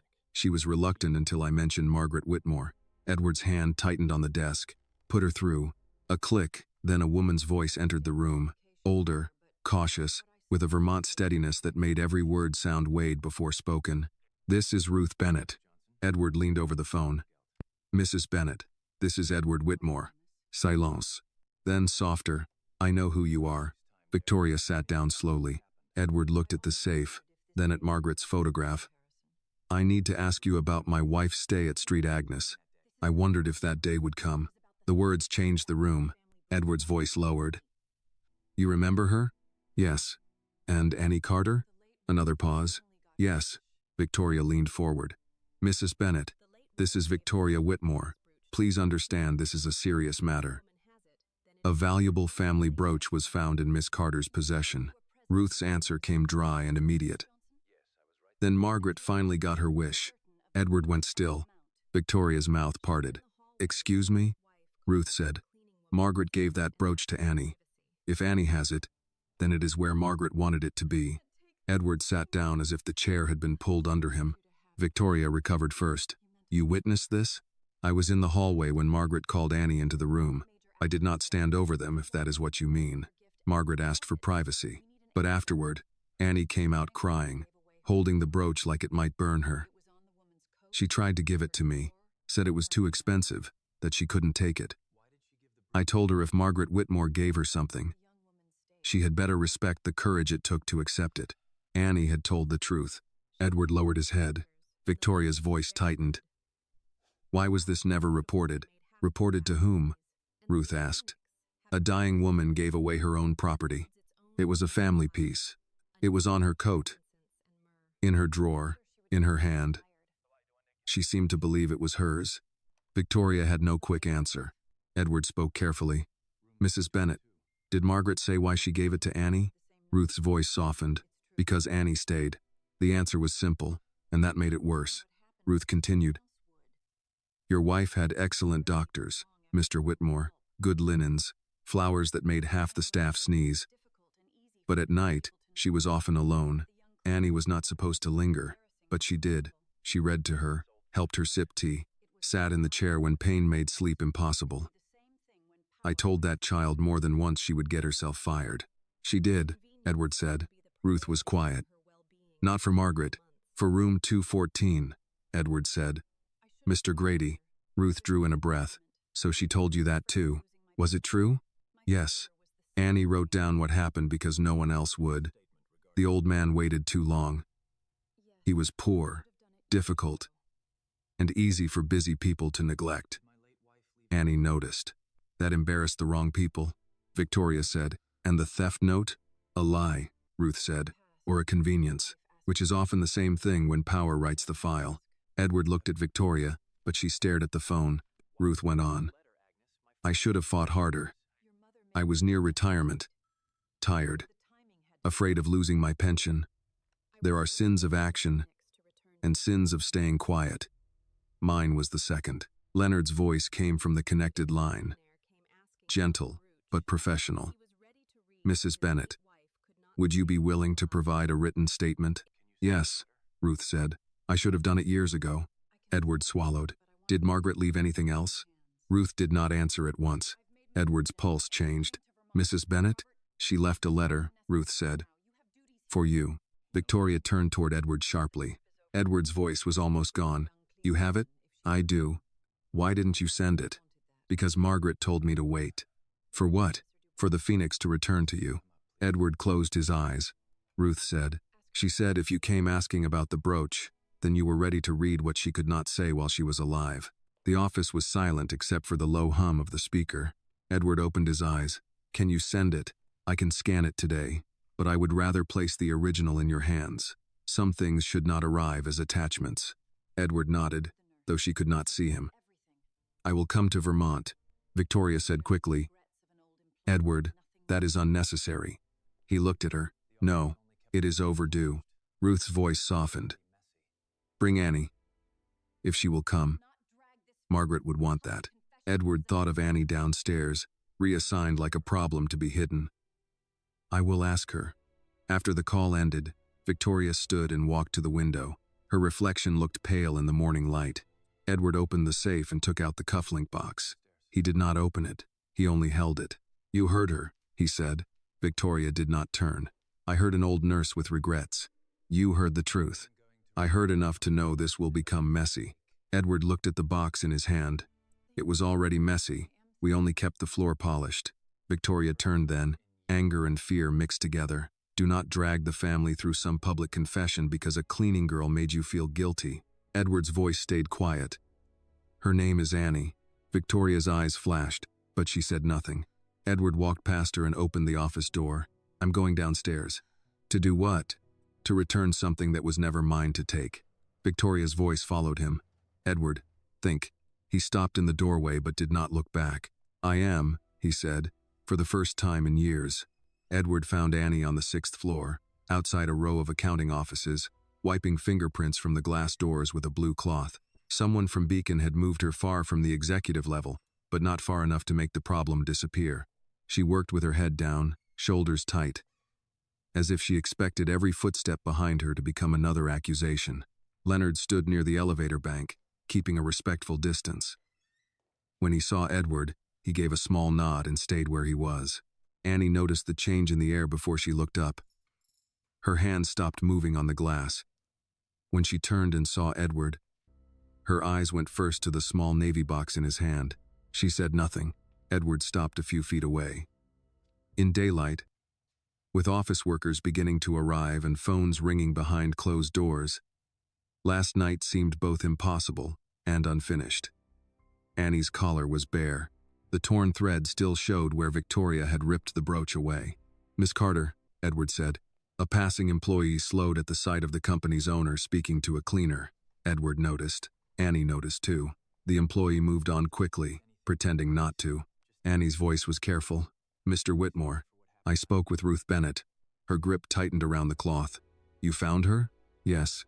Annie's face shifted, hope and fear arriving together. "Is she all right?" "She is. She remembered you." Annie looked down, and for one moment all the guardedness left her. "She did?" "She confirmed what you told me. Margaret gave you the brooch." Annie closed her eyes briefly, not in triumph, but relief. The kind that comes when a person who has been holding her breath for years is finally allowed to exhale. Edward opened the box. The phoenix lay inside. Silver wings curved around the sapphire. Annie did not reach for it. She looked at the brooch, then at Edward, as if she could not trust the gesture until he named it. "I was wrong to take this from you," he said. "I was wrong to let my sister take it from your collar, and I was wrong to stand there while you were called a thief." The hallway noise seemed to recede. Behind the glass wall, a man in a white shirt glanced out, then quickly looked back at his computer. Annie's eyes filled, but she did not cry. "Mrs. Bennett told you?" "She did." "And you believe her?" "Yes." Annie's mouth tightened slightly. "But not me." Edward accepted the blow because it was deserved. Not quickly enough.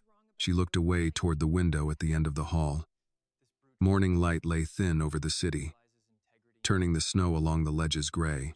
"I told the truth last night," she said. "I know." "No," Annie said, turning back. "You know now. Last night I told it, and you held my brooch like I had to earn it back." Edward looked at the box in his hand.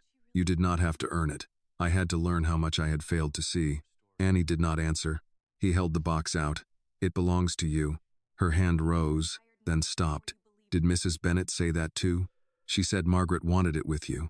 Annie took the brooch with both hands. Her fingers moved over the phoenix, checking the wings, the clasp, the engraved back. She was not examining value. She was making sure something loved had survived. Then she pinned it back onto her collar. Not where it had been torn, but just above it. The silver phoenix settled against the gray uniform, and something in Edward's chest twisted with recognition. Last night, he had thought it looked impossible there. Now it looked like evidence of Margaret's will. Leonard walked closer. "Looks right, Miss Carter." Annie gave him a small, grateful look. "Thank you." Edward looked at the torn fabric. "I will have your uniform replaced." Annie's expression cooled. "That isn't the part that matters." "No," he said. "It is not. A woman from accounting came out of the office carrying a mug. She saw the three of them and hesitated. Edward turned slightly, and she lowered her eyes and walked toward the break room. Annie watched her go. "This is how it works," Annie said quietly. "What?" "People don't hear the whole thing. They just see enough to decide. Last night they would have seen me with your sister, and today they'll see you talking to me, and by lunch I'll be a story." Edward's face tightened. "I can stop that." Annie shook her head. "You can slow it down. You can't stop how people like to talk about someone beneath them." Leonard said, "She's not wrong." Edward turned to him, then back to Annie. "Then I will say something first." Annie looked wary. "What does that mean?" "It means no one in this building will treat you as if you stole from my family." "I don't want a speech." "Neither do I. I don't want my face in some company email either." Edward heard the edge in her voice. She was already imagining her life turned into his redemption story, her humiliation repackaged as a lesson for people who would forget her name by the next quarter. "No company email," he said. "No photographs. No announcement using your name unless you allow it. But Beacon changed your assignment because of last night. That will be corrected." Annie looked at Leonard. Leonard nodded. "It was changed." Miss Whitmore called. Annie's jaw tightened. "I thought so," Edward said. "You will not be punished for this." She looked at him for a long moment. "You can promise that here?" "In this building, yes." "What about outside it?" Edward did not answer fast enough. Annie gave a small nod. "That's what I thought." He felt again how different power looked from where she stood. To him, a phone call could restore a schedule, erase a disciplinary note, open a file. To her, every favor from a rich man could turn into another debt someone might collect later. "I cannot fix everything this morning," he said, "but I can start with what I touched." Annie looked down at the brooch. Mrs. Whitmore used to say people liked the idea of starting over because it sounded clean. She said most real starts were messy. Edward almost smiled. "That sounds like her. It was after chemo. She was mad because she couldn't button her sleeve." "What happened?" "I buttoned it." Annie touched the phoenix. "Then she told me she hated needing help. I told her everybody needed help." She said, "Yes, but rich people get to call it service." Leonard lowered his head to hide his expression. Edward took the sentence without defense. She had a way of making a knife sound like a prayer. Annie looked at him, surprised. Yes, she did. For a moment, they stood not as owner and employee, not as widower and accused girl, but as two people who had known different parts of the same woman and were only beginning to understand the whole. Edward said, "Ruth has a letter." Annie's hand stilled on the brooch. "From Mrs. Whitmore?" "For me." She said Margaret asked her to wait until the phoenix came back. Annie's eyes changed. "She told me she wrote something." "She did?" "She didn't say what. She just said sometimes the heart needed a witness, because the mouth got too tired." Annie looked away. "I thought she meant me." "Maybe she did." Edward waited, then said, "I am going to Vermont today." Annie's head turned. "Today?" "Yes, to see Ruth, to get the letter." She looked at the cloth in her hand, then down the hallway toward the offices she was supposed to clean. "I hope you find what you need. Ruth asked me to bring you." Annie went still. Leonard watched her quietly. Edward added, "Only if you want to come." Annie laughed once, not because anything was funny. "Yesterday I was trying to keep this job. Last night your sister called me a thief. This morning you're asking me to ride to Vermont with you like that's just a normal Tuesday? It is not normal." "No, sir, it is not. I understand why you would refuse." "Do you?" "I am trying to." Annie looked at him. The hallway behind him held framed awards, expensive carpet, climate-controlled air. Behind her was a cart with glass cleaner, trash liners, and a schedule someone else could change without asking. Trying was not nothing. But it was not trust. "What happens if I say no?" she asked. "Then I go without you." "I hear Ruth. I read the letter. I tell you anything Margaret wanted you to know. And the brooch? It is yours. No matter what the letter says." Edward looked at the phoenix on her collar. "No matter what the letter says." Annie breathed in slowly. Leonard spoke gently. "Miss Carter, I can ride along if that makes it easier. Or I can help arrange for you to meet Mrs. Bennet another time." Edward looked at him, grateful for the offer he should have thought of first. Annie considered that. "Would I lose the day's pay?" "No," Edward said. She looked at him. "Not as charity," he added, "as paid leave for company, cause distress." Leonard coughed again. That is one way to put it. Annie almost smiled this time. Almost. What about Beacon? She asked. I will handle Beacon. That sounds like what people say before they handle me too. Edward nodded.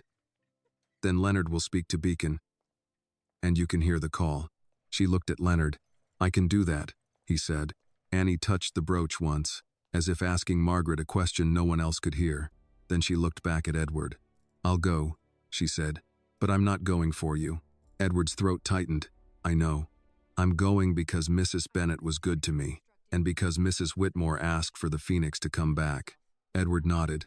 Annie glanced down at her cart. I need to put this away. Leonard stepped forward. I'll help. She gave him a look. I know how to put away a cart.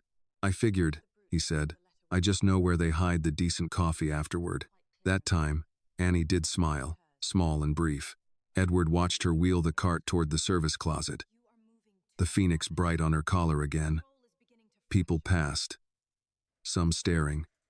Some pretending not to. Annie kept her head level. Not high, not low, level. From the elevator behind him, Victoria's voice came cold and clear. You gave it back. Edward turned. His sister stood at the end of the hall, coat over one arm, eyes fixed on Annie's collar. Yes, he said. Victoria walked toward him. Before seeing the letter? After hearing Ruth. You are moving too fast. No, Edward said, watching Annie disappear into the service hall. I am years late. Victoria's words followed Edward into the service hallway, but he did not turn back. He had spent too many years stopping whenever his sister sounded certain. Certainty, he was learning, could be a locked door with good manners. Annie stood inside the supply room, hanging the wet cloth over the side of a plastic bin. Leonard was beside the open cabinet, checking the label on a row of cleaning bottles, as if he had come there for business and not protection. When Edward entered, Annie looked past him. Is she coming too? She asked. No. Victoria appeared in the doorway behind him. That has not been decided. Edward looked at her. It has. Annie's face tightened. Leonard stopped pretending to read labels. Victoria folded her coat over her arm. If you are going to Vermont to collect a letter that concerns Margaret and this family, I have every right to be present. Edward's voice stayed calm. You had years to be present. Victoria's cheeks colored. Do not do this in front of staff. Annie picked up her bag from a lower shelf. It was small and worn at the zipper, the kind of bag that carried more necessity than comfort. I can wait downstairs. No, Edward said. Victoria looked at Annie. That might be best. Edward turned fully toward his sister. Annie stays.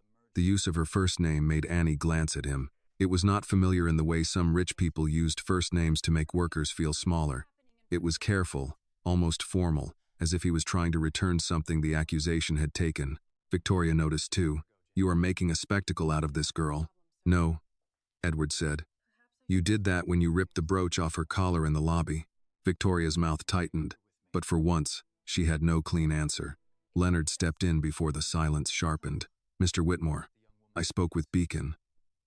Miss Carter is marked as paid administrative leave for the day. I told them any personnel action related to last night goes through my office. Annie looked at him. They agreed? They agreed after I stopped asking like it was optional. A faint smile touched her face. Thank you. Victoria looked at Leonard as if adding him to a private list of disappointments. And you think it is appropriate to drive an employee across state lines over a family matter? Leonard said. I think it is appropriate not to leave a young woman alone with two grieving Whitmores and no witness. Annie lowered her eyes. Edward did not miss the meaning. He said, Leonard is coming. Victoria's jaw set. Then, so am I. No. Edward, he looked at her for a long moment. Margaret left the letter with Ruth Bennet. Ruth asked for Annie. Not you. Victoria's face stiffened at that. Margaret was ill. Stop saying that as if illness made her less herself. The hallway outside had gone quiet. Someone down the corridor closed a door gently. Annie held her bag against her side, wishing, not for the first time, that adults with power understood how hard it was to stand near their arguments without being pulled into them. Victoria's gaze moved to the Phoenix on Annie's collar. That brooch is still a Whitmore piece. Annie's fingers touched it. Mrs. Whitmore gave it to me. So you keep saying. Edward's voice lowered, and Ruth confirmed. Victoria looked at him. You are letting an old nurse and a cleaning woman rewrite your wife's final months. No, Edward said. They are helping me read what we skipped. Victoria went still. For a moment something crossed her face that looked almost like fear. Then it vanished beneath the old polish. Fine, she said. Go to Vermont. Chase guilt through the snow. But when this becomes public, when donors start asking why Margaret's private illness is being dragged into gossip, remember I warned you. Edward answered without anger. If the truth damages the foundation, then the foundation was not honoring her. Victoria stared at him, then turned and walked away. Annie let out the breath she had been holding. Leonard watched the empty hallway. She will not let this rest. Edward said, no, she won't. Annie adjusted the strap of her bag. Maybe I shouldn't go. Edward turned to her. Because of Victoria? Because rich families don't fight clean when they feel embarrassed. Leonard nodded once. That is not a bad instinct. Edward did not pretend otherwise. You can still say no. Annie looked down at the brooch. Mrs. Bennet kept that letter all this time? Yes. And Mrs. Whitmore told her to wait until the Phoenix came back? That's what Ruth said. Annie was quiet. Then I should be there. They left through the service elevator instead of the executive bank. Edward suggested it without making a speech, and Annie understood the consideration without thanking him for it. In the parking level, a black SUV waited near the private exit. Edward's driver, a man in his 50s named Paul, opened the rear door, then paused when he saw Annie's uniform and Leonard's security jacket. He recovered quickly. Good morning, Mr. Whitmore. Morning, Paul. We're going to Brattleboro, Vermont. Parish clinic first. I'll send the address. Paul nodded. Yes, sir. Annie stood by the open door. The inside of the SUV looked too clean. Black leather seats. Bottled water tucked into the door. A folded newspaper in the back pocket. She hesitated. Leonard noticed. I'll sit up front, Edward said. Annie, you can sit wherever you're comfortable. She chose the rear seat behind Leonard. Not directly beside Edward. Edward took the opposite side, leaving space between them. The gesture was small, but she saw it. As the SUV pulled out into Boston traffic, no one spoke for several minutes. Annie watched the city pass. Office towers, coffee shops, a man salting the sidewalk in front of a pharmacy, a woman walking a small dog in a red sweater. Ordinary morning things. It felt strange that the world could keep doing ordinary things while the past changed shape. Edward looked at the brooch on her collar but did not comment. The sapphire caught light each time they passed beneath a street lamp. Leonard turned slightly from the front seat. Miss Carter, you eat breakfast? Annie shook her head. I'm fine. That wasn't the question. She gave him a look in the mirror. You sound like my aunt. Smart woman, then. Edward asked Paul to stop at a diner before they reached the highway. Annie looked uncomfortable but did not refuse. They pulled up outside a small place with a red sign and fogged windows, the kind of diner Edward had not entered without a public relations purpose in years. Inside, the waitress called Leonard Hahn and Edward Sir without recognizing him. They took a booth near the back. Annie slid in beside the window. She ordered only coffee until Leonard ordered eggs, toast, and home fries for himself and added, and the young lady will have the same unless she objects loudly. Annie sighed. I object quietly. Overruled quietly, Leonard said. Edward ordered black coffee and rye toast. The waitress poured refills from a glass pot and left them alone. Annie wrapped both hands around the mug. Mrs. Whitmore liked diners. Edward looked up. She told you that? She said hospitals made food taste like instructions. Diners made food taste like somebody's shift was almost over. Leonard smiled. That sounds right. Edward looked around at the vinyl seats, the old photographs near the register. The pie case with lemon meringue and apple. When we were young, Margaret and I used to stop at a diner off Route 1 after late movies. She always ordered pancakes, no matter the hour. She told me, Annie said. Edward's expression changed. She did? Annie nodded. She said you pretended to read the menu every time, but you always got the same thing. Meatloaf sandwich, Edward said, with extra mustard. He looked down at his coffee. I had forgotten that. Annie's voice softened. She hadn't. The waitress returned with plates. For a while they ate without speaking. Annie ate slowly at first, then with the hunger of someone who had learned not to waste a hot meal. Edward noticed, then forced himself not to watch. Leonard caught him and gave the smallest shake of his head. Let her eat. When Annie finished half her eggs, she said. Can I ask something? Edward set down his coffee. Yes. Why didn't you visit more? Leonard became very interested in his toast. The question was not cruel. That made it harder. Edward looked out the window at cars moving through slush. I told myself I was protecting her privacy, protecting the company, protecting the foundation. I told myself she had the best care. That's not what I asked. No, he said. It isn't. He took a breath. I was afraid. Annie watched him. I had known Margaret since before I had anything worth protecting, Edward said.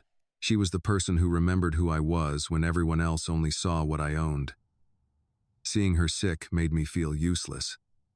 So I did what useless men with money sometimes do. I paid for things and called it love. Annie looked down at her coffee.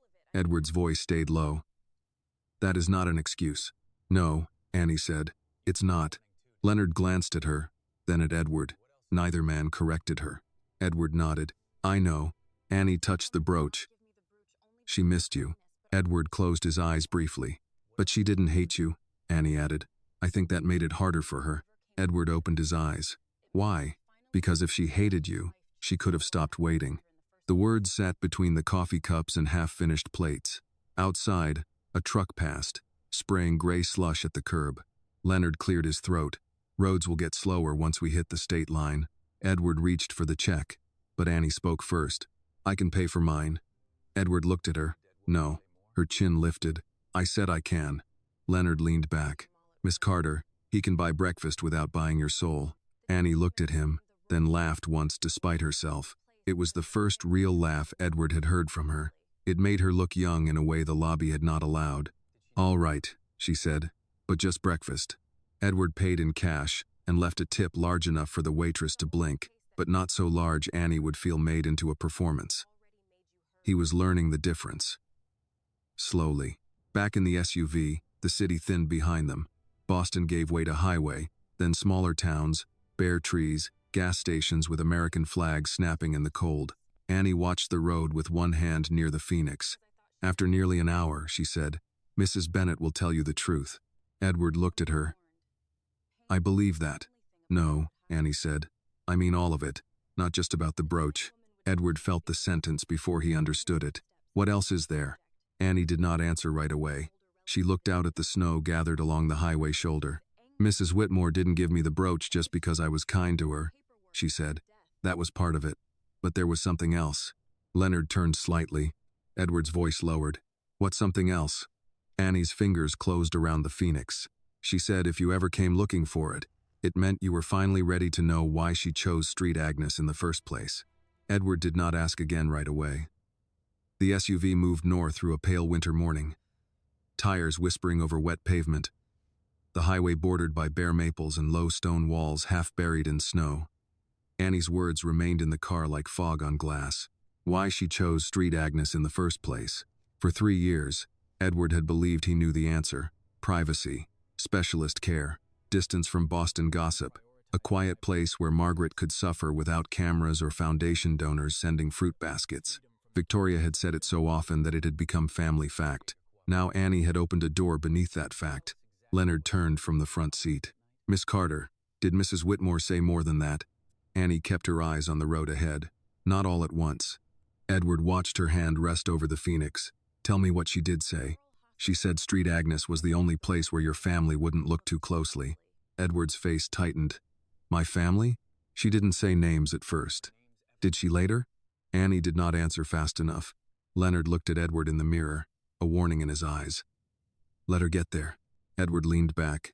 Take your time. Annie gave a small, humorless breath. People always say that after they've already made you hurry. Edward accepted it. Then I'll wait without saying it. For a while, only the road spoke. They passed a rest area, then a sign for the Vermont border. Snow lay thicker on the fields here, untouched except for deer tracks near the tree line. Annie seemed to draw into herself the closer they came to the place she had once left with a bad record and a brooch pinned inside her coat. She asked me once if I trusted hospitals, Annie said. Edward looked at her. Margaret asked you that? Yes. I laughed because I thought she meant doctors. I told her I trusted anyone who could make pain stop. She said pain was not the only thing a place could hide. Leonard shifted slightly. Edward's voice stayed low. Hide what? I don't know. Not exactly. She was careful. There were days she'd start to say something, then hear footsteps, and change the subject. Footsteps from whom? Nurses, doctors, visitors, sometimes Miss Whitmore. Annie glanced at Edward. Your sister. Edward looked out the window. Victoria visited more than she admitted. I don't know how often. I saw her twice. Maybe 3 times. Once, Mrs. Whitmore asked me to leave the room when she came. I didn't think anything of it. Patients ask for privacy. But after Miss Whitmore left, Mrs. Whitmore looked, not scared, angry. Margaret rarely showed anger, Edward said. She did when people treated her like she was already paperwork. The sentence struck him with the plainness of truth. Paul took the exit toward Brattleboro. The highway narrowed into a 2-lane road that wound past farmhouses, a church with a white steeple, and a hardware store flying a faded flag. Edward had driven through towns like this for campaign dinners and hospital dedications, always with aides, schedules, and a destination someone else had chosen. Today the place felt less like a map and more like a witness. The parish clinic stood beside a brick church with a small sign, Street Marks Community Health. The parking lot had been plowed, leaving banks of dirty snow along the edges. A few older cars were parked near the entrance.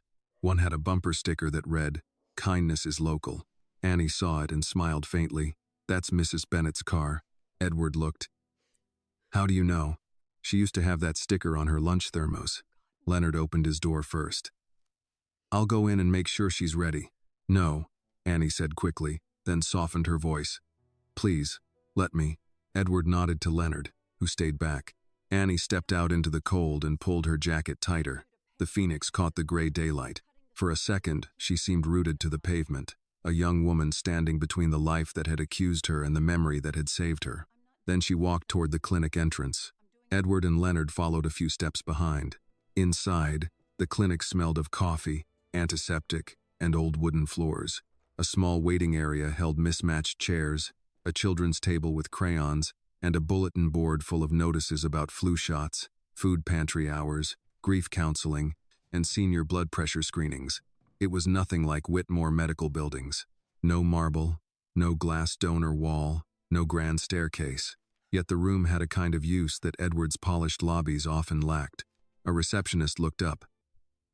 Before Edward could speak, an older woman emerged from the hallway. Ruth Bennett was smaller than Edward expected. Gray hair cut short, gold cross at her neck, a cardigan the color of oatmeal. Her face carried the calm of someone who had seen enough suffering to stop wasting words. Her eyes went first to Annie. Oh, child, Ruth said. Annie's composure broke. She crossed the room and Ruth opened her arms. Annie held on as if she had been waiting years to be believed by someone who had been there. I thought you forgot me, Annie whispered. Ruth tightened her arms. Not for one day. Edward looked away. Leonard did too, though not before Edward saw his jaw work once. When Annie stepped back, Ruth touched the phoenix on her collar. You kept it. I tried. Ruth looked past her to Edward. The warmth left her face, not replaced by hostility, but by the seriousness of a woman ready to finish an old duty. Mr. Whitmore, Mrs. Bennett. Edward extended a hand. Thank you for seeing us. She shook it. Her grip was firm. I am not doing this for thanks. I understand. I hope you do by the end. Ruth led them to a small consultation room with a round table, 2 chairs too few, and a window facing the church cemetery. Leonard brought in an extra chair from the hall. Annie sat closest to Ruth. Edward sat opposite them. The space was too small for status. That, Edward suspected, was why Ruth had chosen it. Ruth placed a manila envelope on the table. Edward saw his name written across it in Margaret's handwriting. His throat tightened. Ruth did not hand it over yet. Before you read this, there are things I need to say. Edward nodded. Victoria's absence seemed to stand in the room too. Ruth looked at Annie. You told him about the brooch? Yes, ma'am. And about Mr. Grady? Annie nodded. Ruth's face hardened with old regret. That child lost her job because she did what trained adults should have done. I let them write her up. I told myself I could help more by staying employed until retirement. That was a lie tired people tell themselves. Annie shook her head. You helped me. Not enough, Edward said quietly. Who wrote the theft note? Ruth looked at him. Dale Pritchard signed it, but he did not act alone. Leonard took out a small notebook.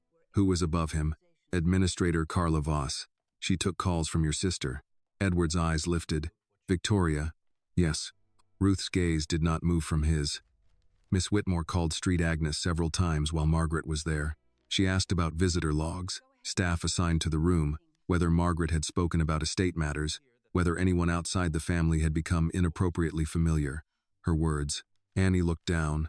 Edward felt a slow anger begin under the grief. Why would Victoria ask about estate matters? Ruth touched the envelope but still did not move it forward. That is part of the letter. Edward's voice lowered. Tell me what you know. Ruth sat back. Margaret chose Street Agnes because she did not trust the private care arrangements your family made in Boston. Edward stared at her. That makes no sense. We had the best specialists. Yes, and too many people around them reporting to your family office instead of to her. Leonard looked up from his notes. Ruth continued. Margaret told me she felt managed, not cared for. She said decisions were being made around her. Schedules changed. Visitors screened. Calls shortened or missed. She did not accuse you of doing it. Edward's face went cold. Who did she accuse? Ruth looked toward the envelope. She believed Victoria was controlling access. The room went very quiet. Annie whispered. Mrs. Whitmore never told me that part. No, Ruth said. She would not have burdened you with it. Not then. Edward's hand rested flat on the table. Why would Victoria keep me from Margaret? Ruth's answer was careful. Margaret believed your sister thought she was protecting you and the company. She also believed Victoria never forgave her for having your heart before the Whitmore name had fully claimed you. Edward looked at the cemetery beyond the window, the stones half covered in snow. That sounds like Margaret trying to be generous. It was, Ruth said. I was less generous. Leonard asked, was any of this documented? Some, not enough. Ruth tapped the envelope. Margaret wrote what she could. Edward looked at his name in her handwriting. He wanted the letter and feared it with equal force. Ruth finally slid it toward him. Read it here, she said. Not in the car. Not in your office. Here, where Annie can hear the part meant for her. Edward looked at Annie. She seemed startled. For me? Ruth nodded. Yes, child. She left you more than the phoenix. Edward opened the envelope with hands that did not feel like his own. Inside were 3 folded pages. Margaret's handwriting was weaker than in the old letters, but still unmistakably hers. He began to read silently, then stopped. Ruth said, out loud, Mr. Whitmore. Edward looked at Annie, then at Leonard, then down at the page. He read, Edward, if the phoenix has found its way back to you, it means Annie kept her promise. Do not be angry with her. Be ashamed if you must, but do not aim it at the girl.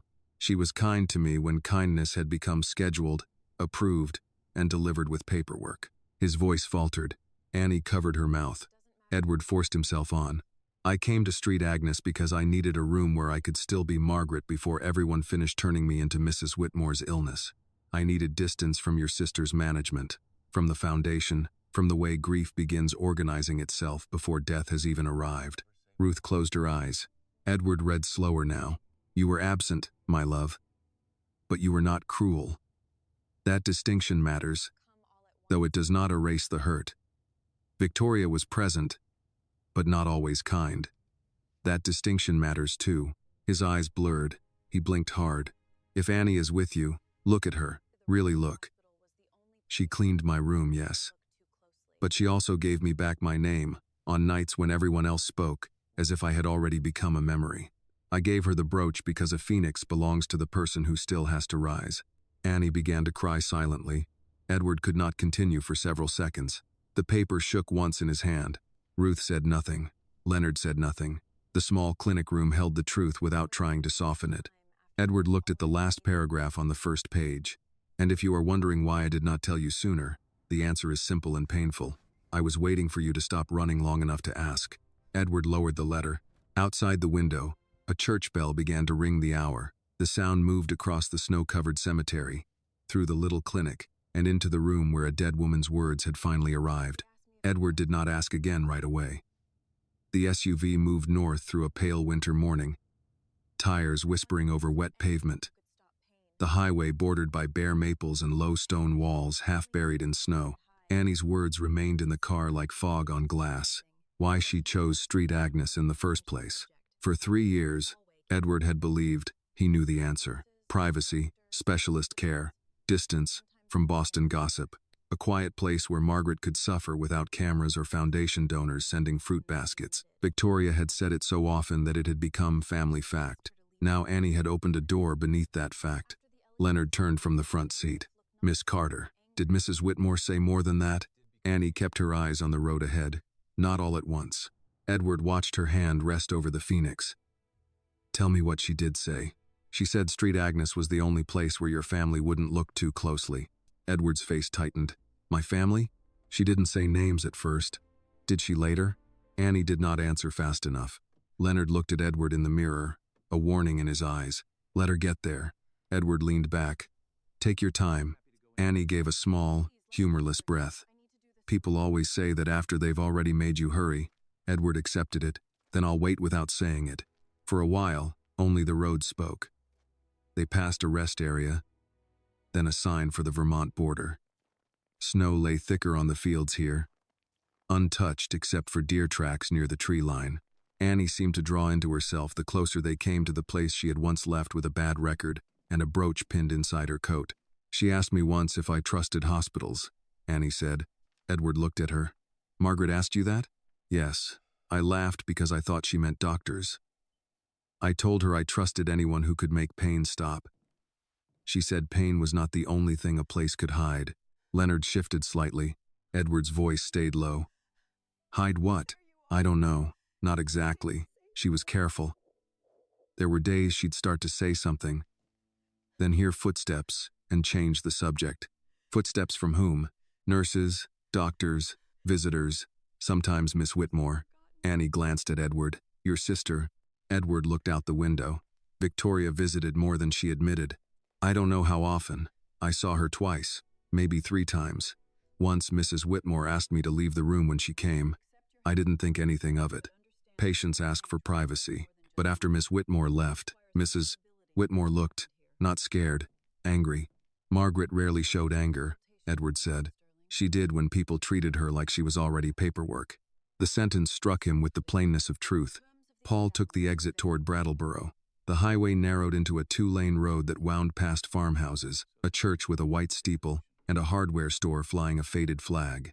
Edward had driven through towns like this for campaign dinners and hospital dedications, always with aides, schedules, and a destination someone else had chosen. Today the place felt less like a map and more like a witness. The parish clinic stood beside a brick church with a small sign, Street Marks Community Health.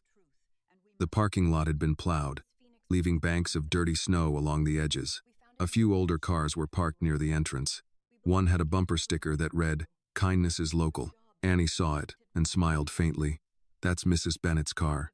Edward looked. How do you know? She used to have that sticker on her lunch thermos. Leonard opened his door first. I'll go in and make sure she's ready. No, Annie said quickly, then softened her voice. Please, let me. Edward nodded to Leonard, who stayed back. Annie stepped out into the cold and pulled her jacket tighter. The Phoenix caught the gray daylight. For a second she seemed rooted to the pavement, a young woman standing between the life that had accused her and the memory that had saved her. Then she walked toward the clinic entrance. Edward and Leonard followed a few steps behind. Inside, the clinic smelled of coffee, antiseptic, and old wooden floors.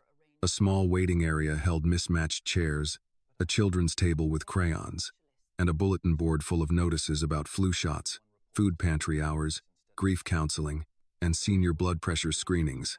It was nothing like Whitmore medical buildings. No marble, no glass donor wall, no grand staircase. Yet the room had a kind of use that Edward's polished lobbies often lacked. A receptionist looked up. Before Edward could speak, an older woman emerged from the hallway. Ruth Bennett was smaller than Edward expected. Gray hair cut short. Gold cross at her neck. A cardigan the color of oatmeal. Her face carried the calm of someone who had seen enough suffering to stop wasting words. Her eyes went first to Annie. Oh, child, Ruth said. Annie's composure broke. She crossed the room and Ruth opened her arms. Annie held on as if she had been waiting years to be believed by someone who had been there. "I thought you forgot me," Annie whispered. Ruth tightened her arms. "Not for one day." Edward looked away. Leonard did too, though not before Edward saw his jaw work once. When Annie stepped back, Ruth touched the phoenix on her collar. "You kept it." "I tried." Ruth looked past her to Edward. The warmth left her face, not replaced by hostility, but by the seriousness of a woman ready to finish an old duty. "Mr. Whitmore." "Mrs. Bennet." Edward extended a hand. "Thank you for seeing us." She shook it. Her grip was firm. "I am not doing this for thanks. I understand. I hope you do by the end." Ruth led them to a small consultation room with a round table, 2 chairs too few, and a window facing the church cemetery. Leonard brought in an extra chair from the hall. Annie sat closest to Ruth. Edward sat opposite them. The space was too small for status. That, Edward suspected, was why Ruth had chosen it. Ruth placed a manila envelope on the table. Edward saw his name written across it in Margaret's handwriting. His throat tightened. Ruth did not hand it over yet. "Before you read this, there are things I need to say." Edward nodded. Victoria's absence seemed to stand in the room too. Ruth looked at Annie. "You told him about the brooch?" "Yes, ma'am." "And about Mr. Grady?" Annie nodded. Ruth's face hardened with old regret. That child lost her job because she did what trained adults should have done. "I let them write her up. I told myself I could help more by staying employed until retirement. That was a lie tired people tell themselves." Annie shook her head. "You helped me." "Not enough," Edward said quietly. "Who wrote the theft note?" Ruth looked at him. "Dale Pritchard signed it, but he did not act alone." Leonard took out a small notebook. "Who was above him?" "Administrator Carla Voss. She took calls from your sister." Edward's eyes lifted. "Victoria?" "Yes." Ruth's gaze did not move from his.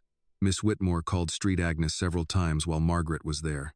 She asked about visitor logs, staff assigned to the room, whether Margaret had spoken about estate matters, whether anyone outside the family had become inappropriately familiar." Her words. Annie looked down. Edward felt a slow anger begin under the grief. Why would Victoria ask about estate matters? Ruth touched the envelope but still did not move it forward. "That is part of the letter." Edward's voice lowered. "Tell me what you know." Ruth sat back. "Margaret chose Street Agnes because she did not trust the private care arrangements your family made in Boston." Edward stared at her. "That makes no sense. We had the best specialists." "Yes, and too many people around them reporting to your family office instead of to her." Leonard looked up from his notes. Ruth continued.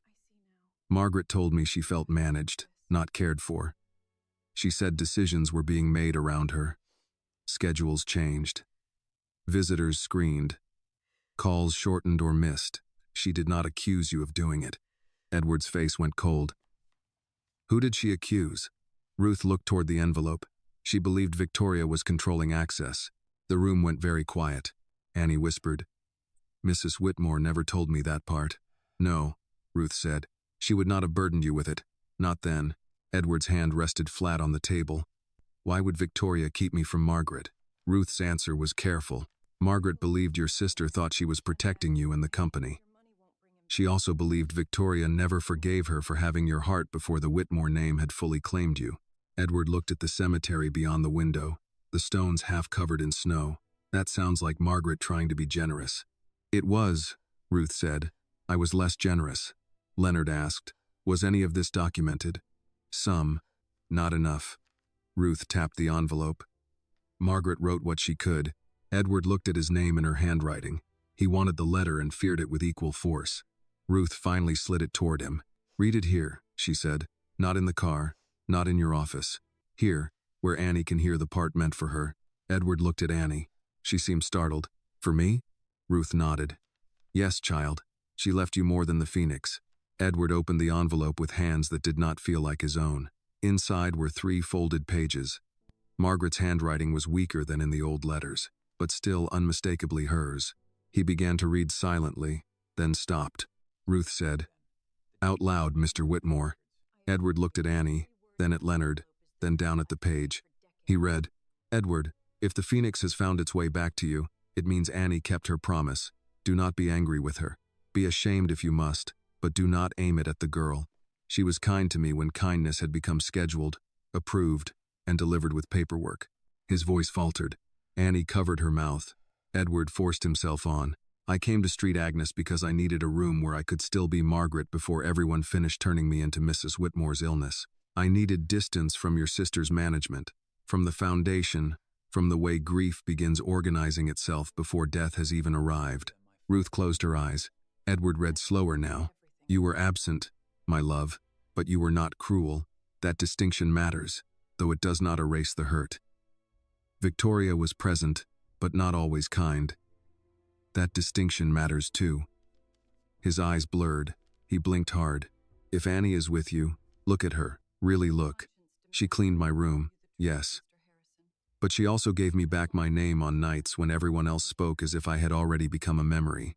I gave her the brooch because a phoenix belongs to the person who still has to rise.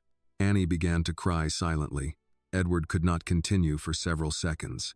The paper shook once in his hand. Ruth said nothing. Leonard said nothing. The small clinic room held the truth without trying to soften it.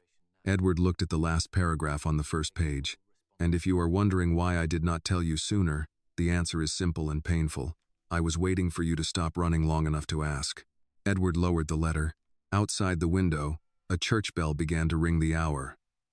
The sound moved across the snow-covered cemetery, through the little clinic, and into the room where a dead woman's words had finally arrived.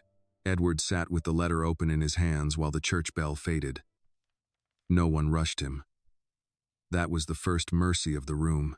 In Boston, silence always felt like something waiting to be filled by a lawyer, an assistant, a board member, a phone call. Here, silence was allowed to remain silence. Annie wiped her face with both hands and looked embarrassed by the tears. Ruth reached across the table and slid a box of tissues toward her. Don't apologize for those, Ruth said. Some tears are just the body telling the truth. Annie took one. I'm sorry anyway. I know, honey. Edward looked at the second page. Margaret's handwriting grew smaller there, as if fatigue had forced her to save space and strength at the same time. He read again, quieter now. Edward, I need you to understand something about Victoria. She will tell you she protected me. She will believe it when she says it. But protection without tenderness becomes control. Control without love becomes a locked door. Leonard's pen stopped moving. Edward's jaw tightened. She managed my illness the way your family manages bad press. Privately, efficiently, and without asking the person at the center what she could still bear. She told the nurses not to worry me with calls unless they were urgent. She told your office I was resting when I was awake. She told me you were unreachable when later I learned you had called. Edward lowered the page. Ruth looked at him, not with pity. With confirmation. She did that? He asked. Ruth nodded. Not every call, not every day. Enough. Edward felt something colder than grief rise in him. Why didn't Margaret tell me? Ruth gave a sad smile. Sick women are often made responsible for everyone else's peace. Margaret didn't want to sound needy. She didn't want to start a war between you and your sister while she was fighting for breath. Annie looked down at the phoenix on her collar. She used to say she didn't want to be another problem people had to solve. Edward pressed his thumb against the page, careful not to crease it. She was never a problem. No, Ruth said, but she was made to feel like one. That sentence found its place in him and stayed there. He continued reading. I do not write this so you will hate your sister. Hate is too easy, and it will distract you from the harder work. I write it because you must know the difference between a family that guards a name and a family that guards a person. I needed the second. Too often, I was given the first. Victoria's face appeared in Edward's mind, composed at Margaret's memorial, arranging flowers, approving statements, correcting the order of speakers. He had thanked her for handling what he could not. Now he wondered how much of that handling had begun before Margaret died. The letter went on. Annie came into my room with towels and tired hands. She did not know what to do with my name. That was a gift. To her, I was not a Whitmore problem, not a donor's wife, not a delicate situation. I was a woman who dropped a glass and hated pudding. I was Maggie for a little while. I cannot tell you how much that mattered. Annie covered her mouth again. Ruth placed a hand over hers. Edward stopped and looked at Annie. She called herself Maggie to you? Annie nodded. Not at first. The first time I said Mrs. Whitmore, she sighed and said, Annie, if you keep calling me that, I'll start looking for my mother-in-law under the bed. Edward let out a breath that broke into something close to a laugh and pain together. She said that to me once. Years ago. She was funny, Annie said. Yes, he said. She was. Not elegant, not brave, not beloved by the Foundation. Funny. The ordinary word hurt more than all the polished ones. Edward looked back at the letter. I gave Annie the Phoenix because she will need it in rooms where people decide what she is before she speaks. You and I both know those rooms exist. Perhaps you know them less honestly than she does. If she is standing near you when you read this, do not thank her like a benefactor. Thank her like a man who was given a piece of his wife back. His voice gave out. Leonard looked away toward the clinic window. Annie shook her head. I didn't give him anything. I was there. Ruth squeezed her hand. That is often the thing people need most. Edward folded the second page back and touched the third. There's more. Ruth's expression changed. Yes. Edward noticed. What is it? Read. He did. There is one more matter. It concerns the Foundation. While I was at Street Agnes, I asked for records from the Margaret Whitmore Foundation, especially the rural patient grants and caregiver relief funds. Money meant for small hospitals, poor patients, and family aides was being rerouted through administrative accounts I did not recognize. When I asked Victoria, she told me I was confused, tired, over-medicated. Perhaps I was tired. I was not confused. Edward's eyes sharpened. Leonard leaned forward. Ruth watched him carefully. Edward read on. I do not know whether the issue is criminal, careless, or merely another example of rich people paying themselves to feel charitable. But I know this. The Foundation bearing my name should not hold gala dinners while the people changing bedpans and wiping floors cannot afford winter coats. Annie does not know this, and I do not want her burdened with it. But if the Phoenix returns, look into the books, quietly first. Then, if needed, loudly. Edward lowered the letter and looked at Ruth. Did you know about this? Only that Margaret was upset about Foundation records. She asked me once if all charity came with a receipt for the giver and nothing for the receiver. Victoria had been chair of the Margaret Foundation for 3 years. Longer, informally. Edward had signed off on reports without reading the details because the Foundation hurt to touch. He had let Victoria manage it the way he had let her manage the illness, the funeral, the memory. Leonard's voice was low. Mr. Whitmore, we need counsel on this. Edward nodded. Yes. Annie looked confused. What does that mean? Edward folded the page carefully. It means Margaret left me more than a letter. Ruth said, she left you work. He looked at her. And you kept this for 3 years. I did. Why? Because she asked me to. Because I was afraid. Because I told myself men like you don't always want the truth from women like me. Ruth's gaze did not soften. I am sorry for the delay. But I am not sorry I waited until Annie was seen. Edward accepted the rebuke. You were right to protect her. I should have protected her more. Annie turned to Ruth. You did what you could. No, Ruth said. I did what I could live with. That is not always the same thing. The words sat heavily in the room.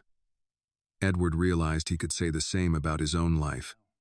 He had done what he could live with, not what love required. Leonard's phone buzzed. He checked it and looked at Edward. Victoria has called my office twice, and your assistant 4 times. Edward gave a tired nod. Of course she has. There's also a message from Beacon. They want to know whether Miss Carter is returning today. Annie stiffened. I can go back. Edward looked at her. No one is asking you to. I need the job. I know. She looked at him with the old suspicion. Do you? He held her gaze. I am beginning to. Ruth looked between them. Annie. Do you remember what Margaret said when she gave you the brooch? Annie's hand went to it. She said the world had taken enough from me without asking. And? Annie swallowed. She said to let someone give me something for once. Edward lowered his eyes. Ruth leaned closer. Then hear me now. Help that comes with ownership is not help.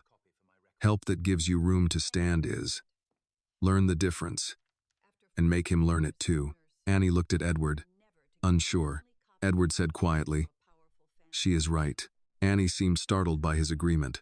He placed the letter back on the table, smoothing the pages once with his palm. I need to go back to Boston. I need to speak with counsel and review the Foundation records. Leonard nodded. I can start securing documents. Edward looked at Ruth. Will you provide a written statement about the brooch, Annie's termination, and what Margaret told you? Yes. And the letter? You may take the original, but I made a copy. A small smile touched Leonard's mouth. Good. Ruth looked at him. I was a nurse for 42 years, Mr. Hayes. I learned never to give the only copy of anything to a powerful family. Leonard nodded with respect. Fair. Edward stood, holding the letter with care. Mrs. Bennet, I owe you. No, Ruth said. Do not start there. He stopped. She looked toward Annie. Start with her. Then start with the people Margaret's foundation was supposed to help. After that, if you still feel like owing me something, send the clinic a working blood pressure monitor. Ours gives everyone the numbers of a frightened squirrel. Despite the weight in the room, Annie laughed softly. Edward nodded. You'll have one by tomorrow. Not gold-plated, Ruth said. I'll restrain myself. For the first time, Ruth smiled. Outside the clinic, the cold had sharpened. Annie walked beside Ruth to the edge of the parking lot while Edward and Leonard waited near the SUV. Ruth adjusted Annie's collar around the brooch. You hold your head up now. I'm trying. Try louder. Annie looked at her, eyes wet again. I missed you. Ruth cupped her cheek. I missed you too, child. I should have found you. I moved around. That is not an excuse, just an explanation. Annie nodded, because she understood the difference. When Annie returned to the SUV, Edward opened the rear door but did not touch her arm, did not guide her as if she belonged to his direction. She noticed. On the drive back, no one spoke for several miles. Annie watched Vermont pass by in white fields and dark trees. The phoenix rested against her collar. Edward sat across from her with Margaret's letter in a folder on his lap. Finally, Annie said, Are you going to confront her? Edward knew she meant Victoria. Yes. Will she tell the truth? He looked out at the road. Not at first. Annie nodded. People like that usually make the truth work overtime. Leonard gave a quiet sound from the front seat. That may be the best description I've heard. Edward looked at Annie. Will you come with me when I speak to her? Annie's eyes widened. Why? Because she accused you. Because Margaret named you. Because if this is about the foundation, the brooch, and what was hidden, then you are not a footnote. Annie touched the phoenix. I don't know how to stand in rooms like that. Edward's answer came slowly. Neither did Margaret. At first, Annie looked at him. He added. She learned by refusing to leave them. The SUV merged back onto the highway toward Boston. Behind them, Ruth Bennett and Street Agnes held the beginning of the truth. Ahead, Victoria waited with the polished version of the past, unaware that Margaret's own handwriting was coming home. By the time the SUV reached Boston, the afternoon had lowered into a hard gray light. The city looked less forgiving than it had that morning. Snow had turned to slush along the curbs, and the sidewalks were crowded with people leaving offices early, collars up, coffee cups in hand, faces set against the cold. Annie watched them through the window and wondered how many of them carried a story no one would believe unless someone important said it first. Edward had not opened Margaret's letter again during the ride. He kept it inside a folder on his lap, one hand resting on top as if the pages might move if left unattended. Leonard had spent most of the drive on his phone, speaking quietly with Edward's general counsel, a woman named Claire Donovan, and with a forensic accountant who owed Leonard an old favor. Words like foundation ledgers, administrative transfers, grant disbursement, and document preservation order drifted through the car, none of them familiar to Annie but all of them heavy. At the entrance to Whitmore Industries, Paul pulled into the private garage. Annie looked toward the service elevators out of habit. Edward noticed. Not that way. She turned to him. What? You are not going back through the service entrance today. Annie's face closed a little. I came in that way because that's where I'm supposed to come in. I know. Then don't make it into something. Edward accepted the correction. All right. But today we need to meet Claire in my office. The main elevator is closer. Annie looked uncertain. Leonard stepped out first. I'll walk with you. That made the difference. Annie followed. The lobby was busier than it had been the night before. People crossed the marble floor with phones, briefcases, winter coats, and the practiced speed of those who believed the building belonged to their schedules. A few slowed when they saw Edward with Annie and Leonard. Their eyes dropped to the phoenix on Annie's collar, then darted away. Annie felt each glance like a fingertip pressing a bruise. Edward stopped near the reception desk. The receptionist stood at once. "Mr. Whitmore, please inform building management that Miss Carter is here at my request. If anyone from Beacon or Whitmore staff questions her presence, they can speak to Mr. Hayes or me directly." The receptionist glanced at Annie, then back at Edward. "Yes, sir." Edward turned slightly. "And her name is Miss Carter." The receptionist flushed. "Of course." Annie said nothing, but her hand brushed the brooch once. They rode up in the main elevator. On the executive floor, Claire Donovan was already waiting outside Edward's office. She was in her late 50s, black, composed, with silver locks pulled back and reading glasses hanging from a chain. She carried no visible panic, which made Annie trust her more than the people who rushed around pretending urgency was the same as competence. "Edward," Claire said. "Leonard briefed me on the broad strokes." Edward handed her the folder. Margaret's letter. Claire did not open it immediately. She looked at Annie first. "Miss Carter, I'm Claire Donovan. I represent Mr. Whitmore and the company, but I need you to know something plainly. If at any point you want your own counsel, I will help arrange it, and it will not come through his office unless you choose that." Annie blinked. No one had ever introduced legal rights to her as if they were a courtesy instead of a threat. "Thank you," she said. Claire nodded. "Good. Now, let's go inside before someone in this building starts another rumor with bad grammar." Leonard gave a small smile. Edward's office felt different with Annie in it during the day. Last night, the building had seemed like a sealed machine. Now assistants moved outside the glass. Phones rang. Printers hummed. And every framed award on the wall looked more like a witness than a decoration. Claire read Margaret's letter at Edward's desk. She did not interrupt herself with gasps or comments. She read all 3 pages, then placed them carefully back in the folder. "Well," she said, "Margaret always did know where to place the knife." Edward stood by the window. "Is there enough to open a review?" Claire looked at him over her glasses. "There is enough to open 3. 1 into the Foundation's funds, 1 into your sister's control over Margaret's care communications, 1 into the street, Agnes' termination record that appears to have followed Miss Carter into later employment." Annie stiffened. "Followed me?" Claire turned to her. "A note like that can become a shadow. Employers may not say it out loud, but they see suspected theft and decide there are easier people to hire." Annie looked down. "I wondered why some places never called back." Edward's face tightened. "Can it be removed?" Claire answered carefully. "If it was false, we can pressure Street Agnes to correct it. We can also get sworn statements from Ruth Bennett. And, if possible, anyone connected to room 214, Leonard said. "I'll work on Mr. Grady." Annie looked up. "He may not be alive." "I know," Leonard said gently. "But records may be." Edward turned to Claire. "And Victoria?" Before Claire could answer, the office door opened. Victoria entered without knocking. Behind her, Edward's assistant looked apologetic. "I tried to tell her you were in a meeting," the assistant said. "It's all right," Edward said. "Close the door." Victoria's eyes went from Claire to Leonard to Annie, then to the folder on the desk. "So this is what we are doing now, strategy sessions with employees." Claire stood. "Good afternoon, Victoria." Victoria gave her a thin smile. "Claire, I assume Edward has pulled you into this little drama." Claire's voice remained calm. "Edward has brought me a letter from Margaret. Allegations involving Foundation funds, and a witness you accused of theft last night." Victoria's gaze snapped to Annie. "I accused her because she was wearing Margaret's brooch."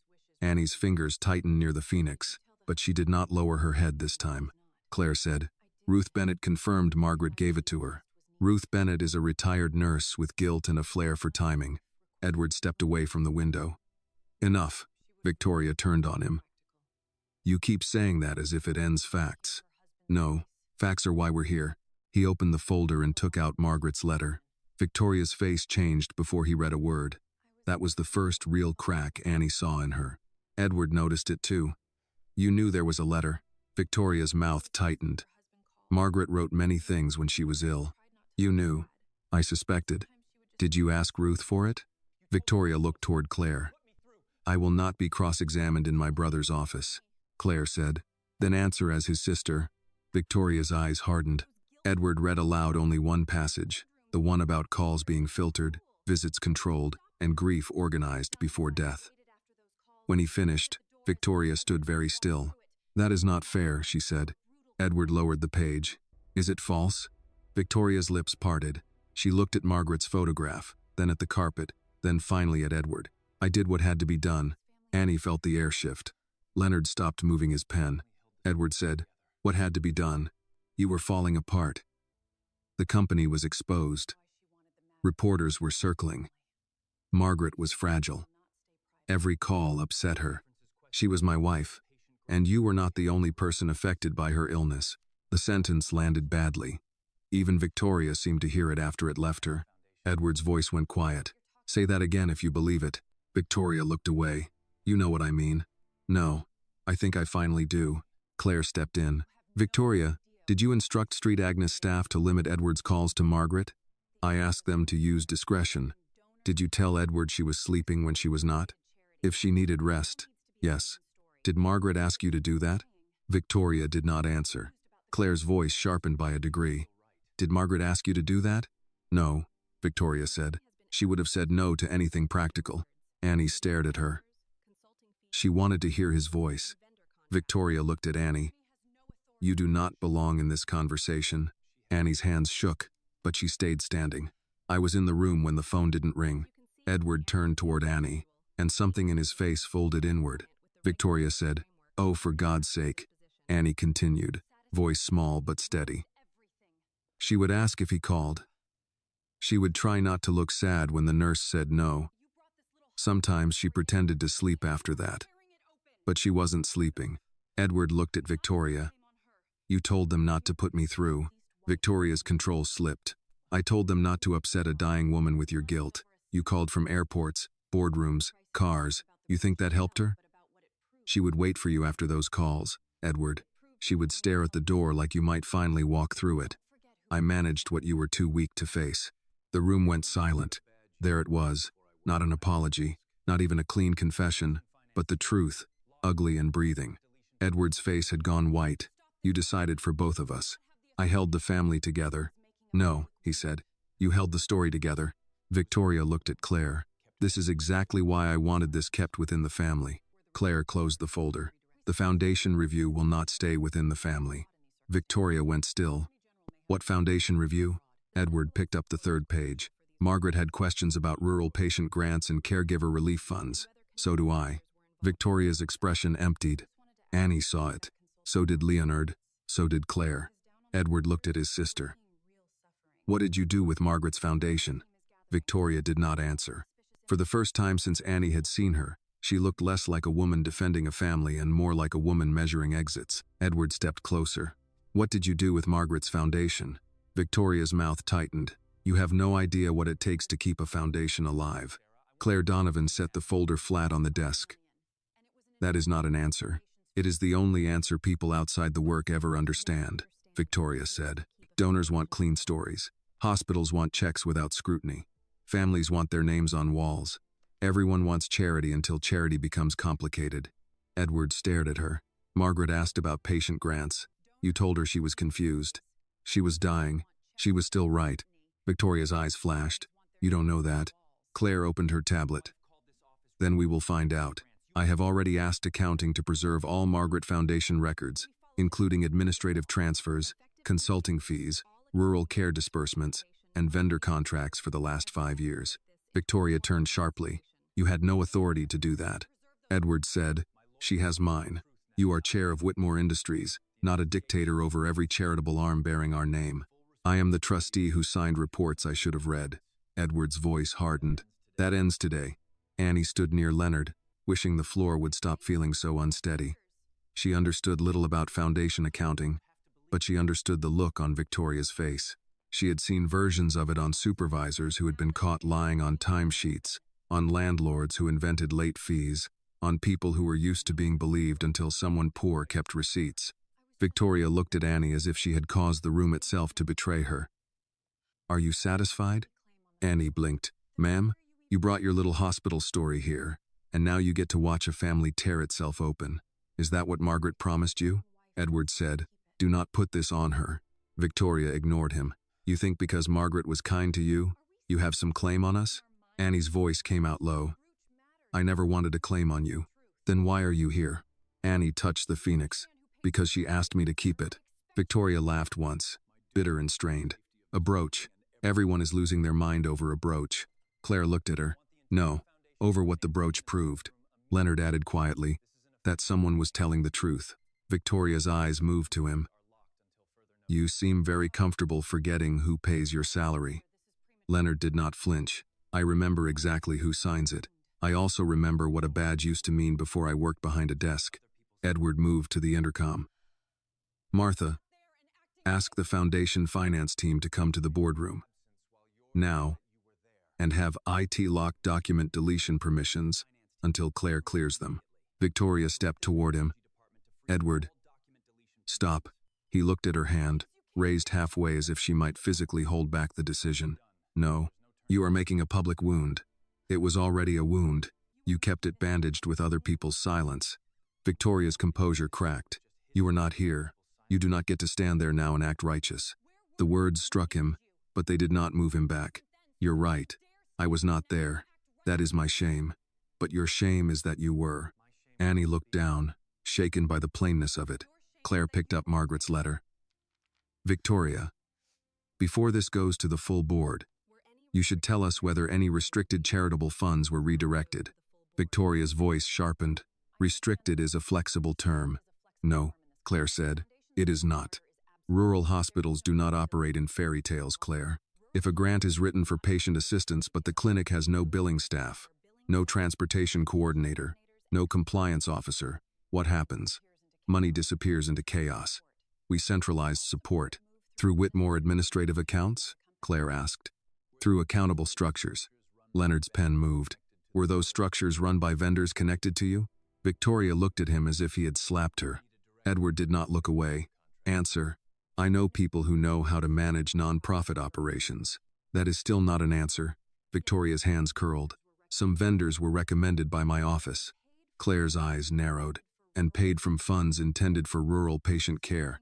They provided services. What services? Consulting, outreach, strategic alignment, compliance.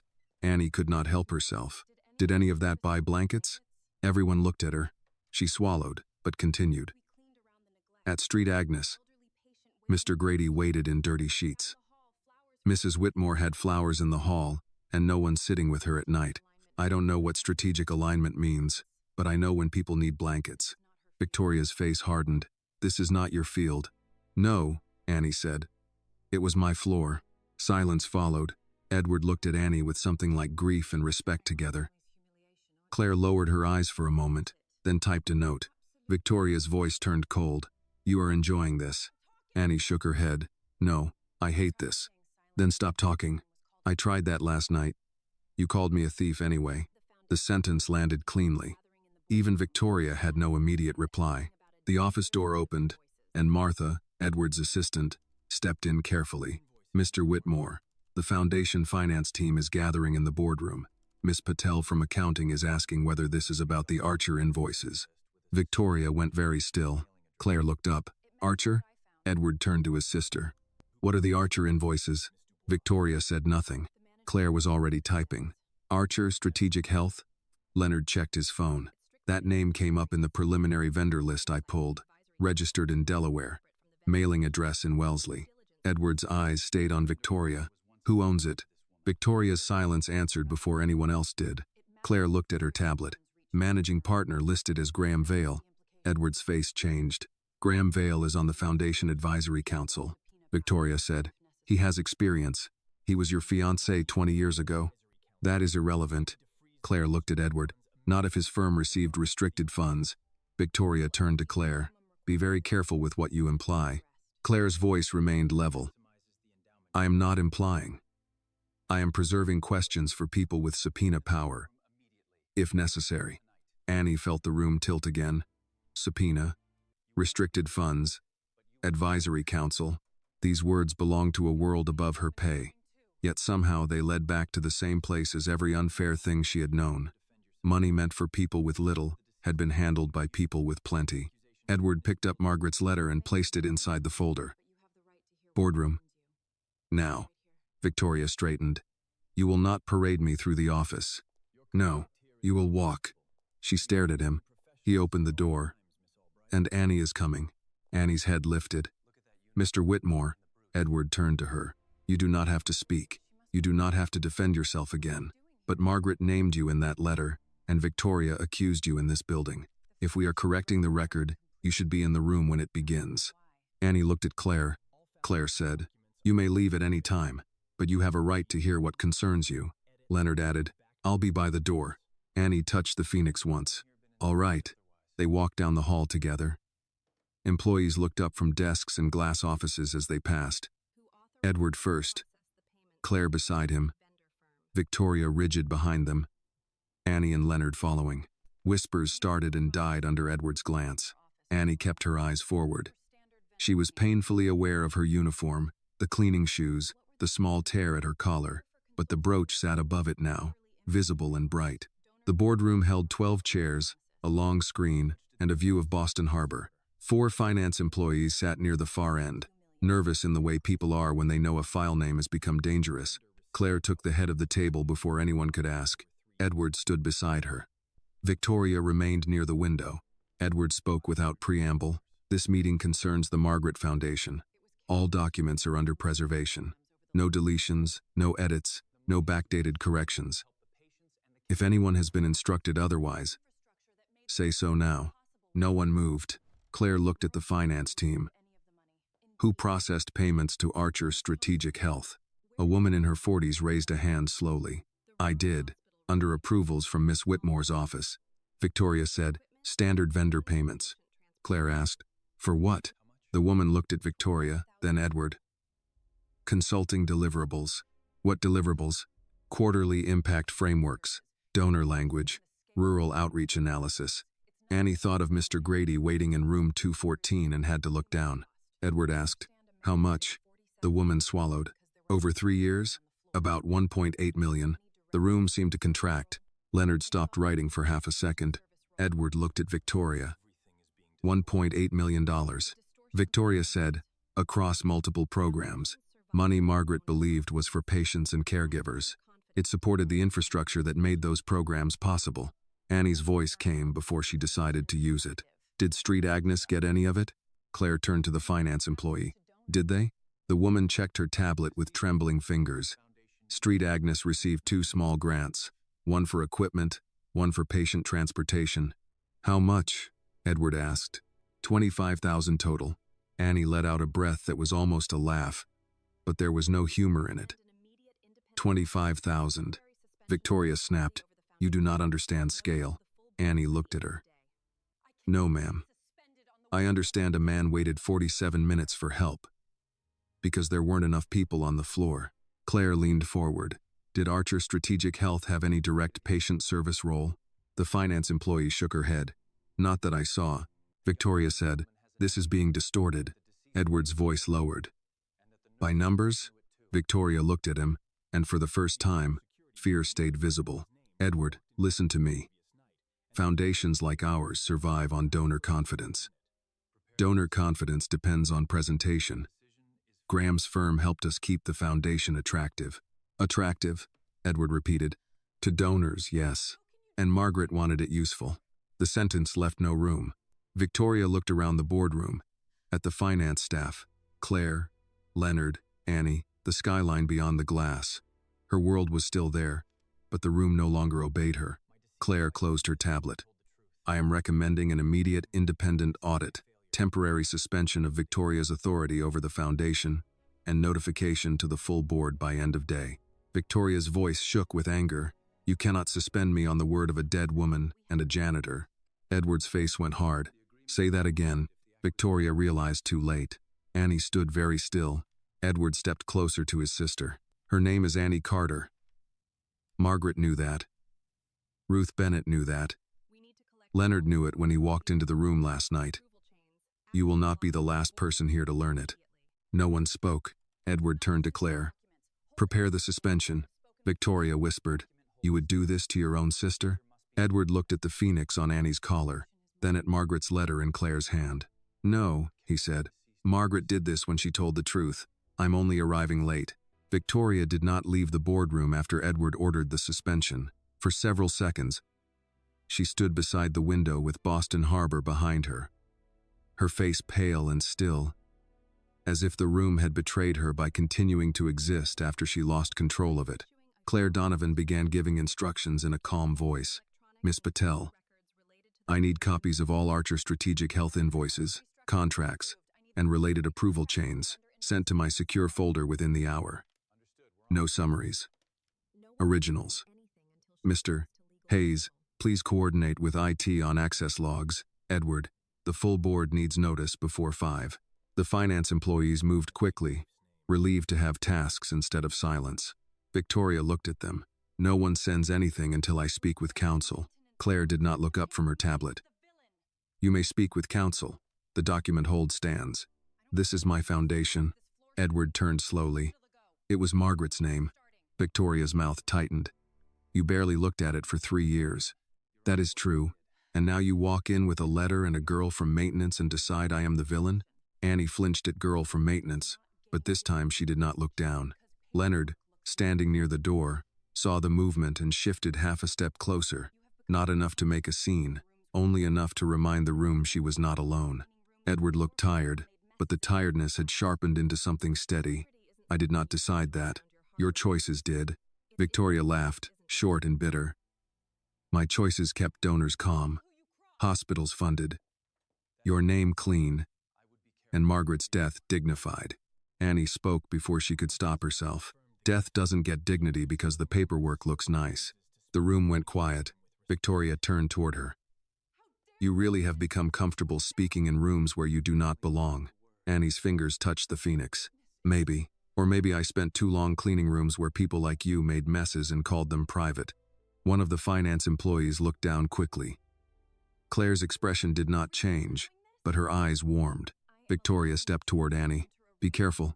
Edward moved between them. No, you be careful. Victoria stopped. Edward's voice stayed low. Last night, you ripped that brooch from her collar. You called her a thief before she finished a sentence. Today, Ruth Bennett confirmed Margaret gave it to her, and you still cannot say her name without trying to reduce her. Victoria's eyes flashed. Because you are letting her stand here as if she is family. Edward looked at Annie, then back to Victoria. Family is not the word I would use. Witness is. The word settled over the room. Annie felt it land in her chest. Witness. Not intruder, not charity case, not problem. Witness. Victoria looked at Claire. Are you allowing this? Claire closed her tablet. Victoria, I am allowing the truth to enter a room that has been overmanaged for years. Spare me the sermon. It is not a sermon. It is risk assessment. And right now, the greatest risk to Margaret's foundation is not Annie Carter. It is your refusal to understand what has already been proven. Victoria drew herself up. Proven? By whom? A retired nurse with a guilty conscience? A dead woman's emotional letter? A cleaning employee with a convenient story? Edward's face hardened. Say janitor one more time like it is an accusation, and this conversation ends with security escorting you out. Leonard looked at Victoria, not threatening, ready. For the first time, Victoria seemed to realize the power in the room had moved. Not all of it, not permanently, but enough. Her voice dropped. You would humiliate me like that? Edward answered quietly. You humiliated Annie in the lobby. You humiliated Margaret in her illness by treating her loneliness like a scheduling inconvenience. You humiliated this foundation by making it attractive to donors while the people it was meant to help waited for scraps. Do not ask me to protect you from the shape of your own behavior. Victoria stared at him, and something behind her eyes wavered. It was not remorse. Not yet. It was the shock of being seen without the language she usually used to cover herself. Miss Patel gathered her papers and stood. Mr. Whitmore, Miss Donovan, I'll send the files. Edward nodded. Thank you. As the finance team left, their exit left the boardroom smaller. Now there were only 5 of them. Edward, Victoria, Claire, Leonard, and Annie. Annie suddenly felt too visible. She stepped back. I should go. Edward turned. You don't have to. I know, but I should. Her voice stayed soft. This part is yours. Victoria gave a small sound. Finally, Annie looked at her. Not because you said so. Victoria's expression tightened. Annie turned to Edward. Mrs. Whitmore wanted you to know. Now you know. What you do with your sister and the foundation, that's not mine to stand inside. Claire nodded. That is a wise boundary. Edward looked at Annie for a long moment. Will you stay in the building until I speak with you again? Annie's mouth moved slightly, almost a smile, but not quite. That sounds like being held. Edward caught himself. You're right. That was poorly said. Would you be willing to wait in Leonard's office? I need to make decisions that affect your employment record and Street Agnes. I do not want anything done without asking you first. Annie considered that. Leonard's office? Leonard nodded. It has bad coffee and a chair that squeaks, but no one will bother you. Annie touched the brooch once. All right.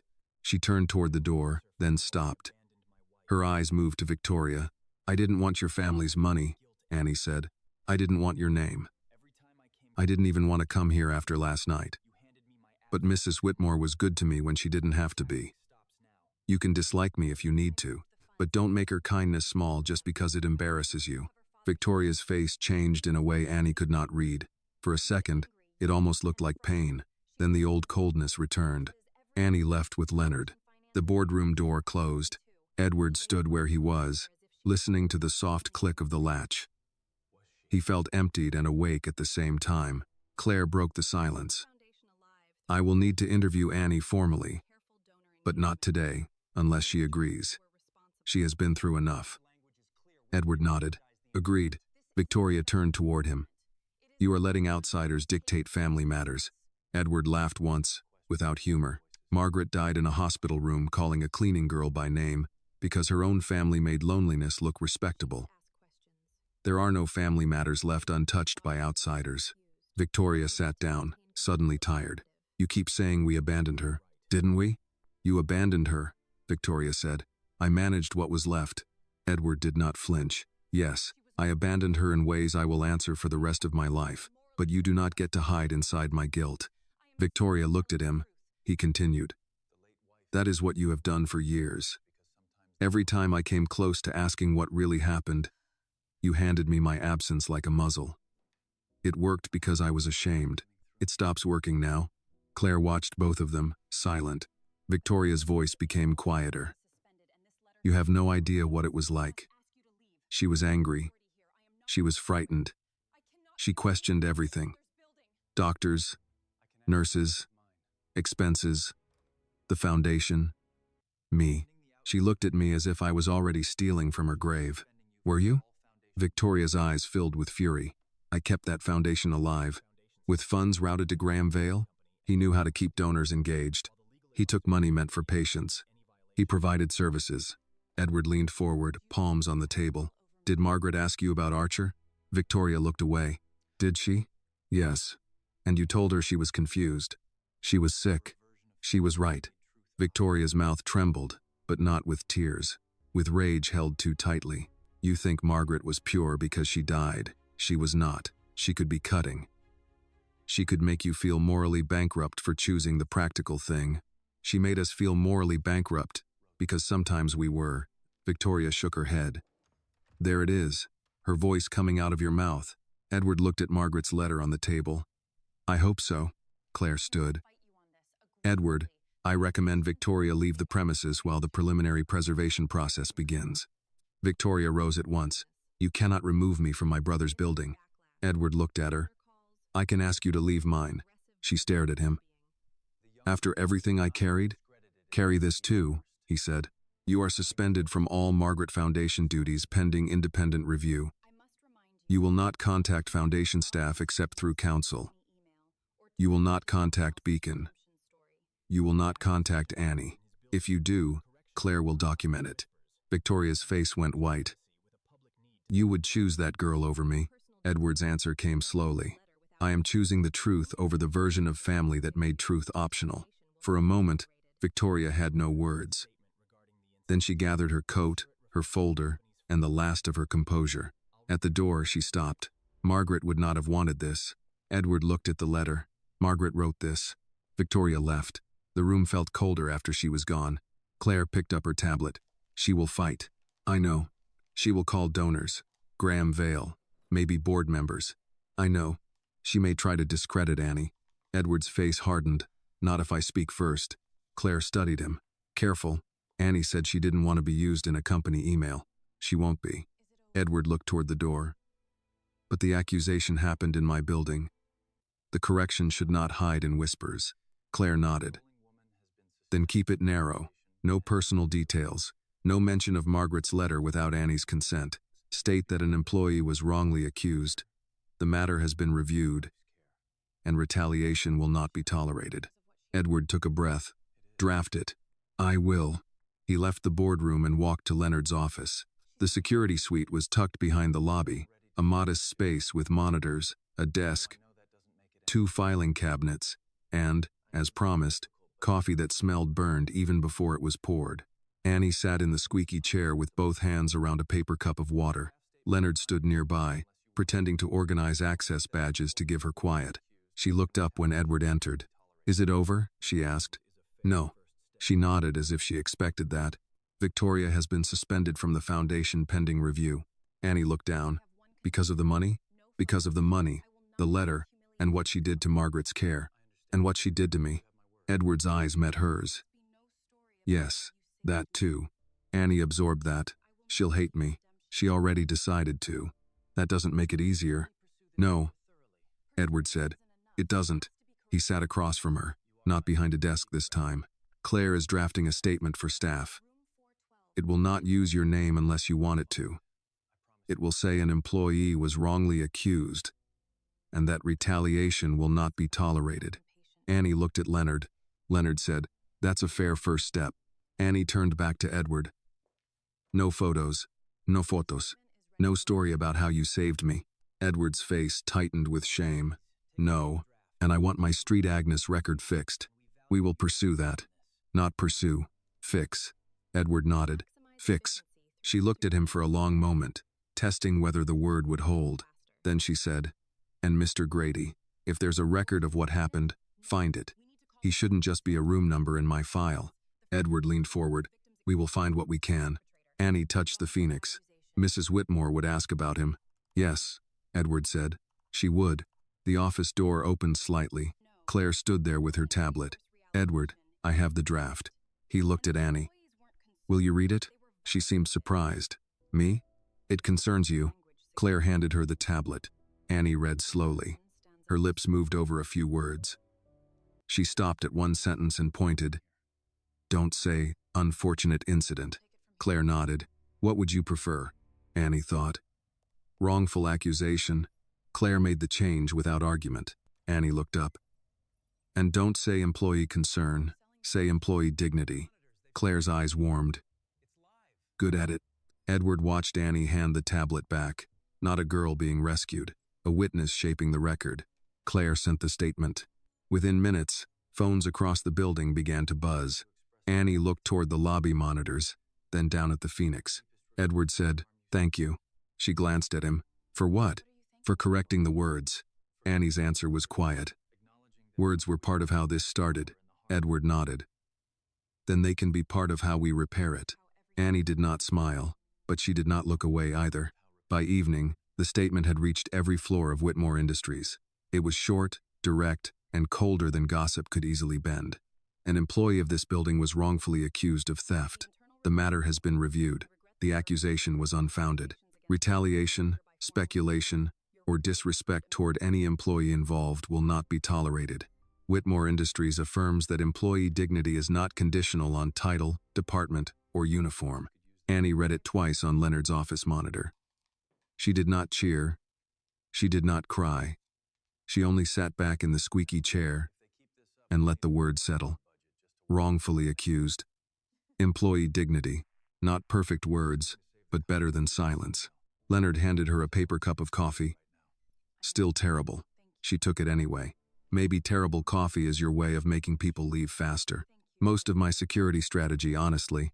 That made her smile, tired but real. Edward stood near the door, phone in hand, watching the building react in small ways. Assistants spoke more quietly. Managers stopped mid-whisper when he passed. Beacon Facility Services sent an apologetic email so fast it looked frightened. Claire forwarded it to Annie and asked, Would you like to respond now or later? Annie looked at the screen and shook her head. Later. If I answer now, I'll say something my aunt would make me apologize for on Sunday. Leonard nodded. Wise aunt, Edward said. You do not have to return to work tonight. I know. Annie touched the phoenix on her collar.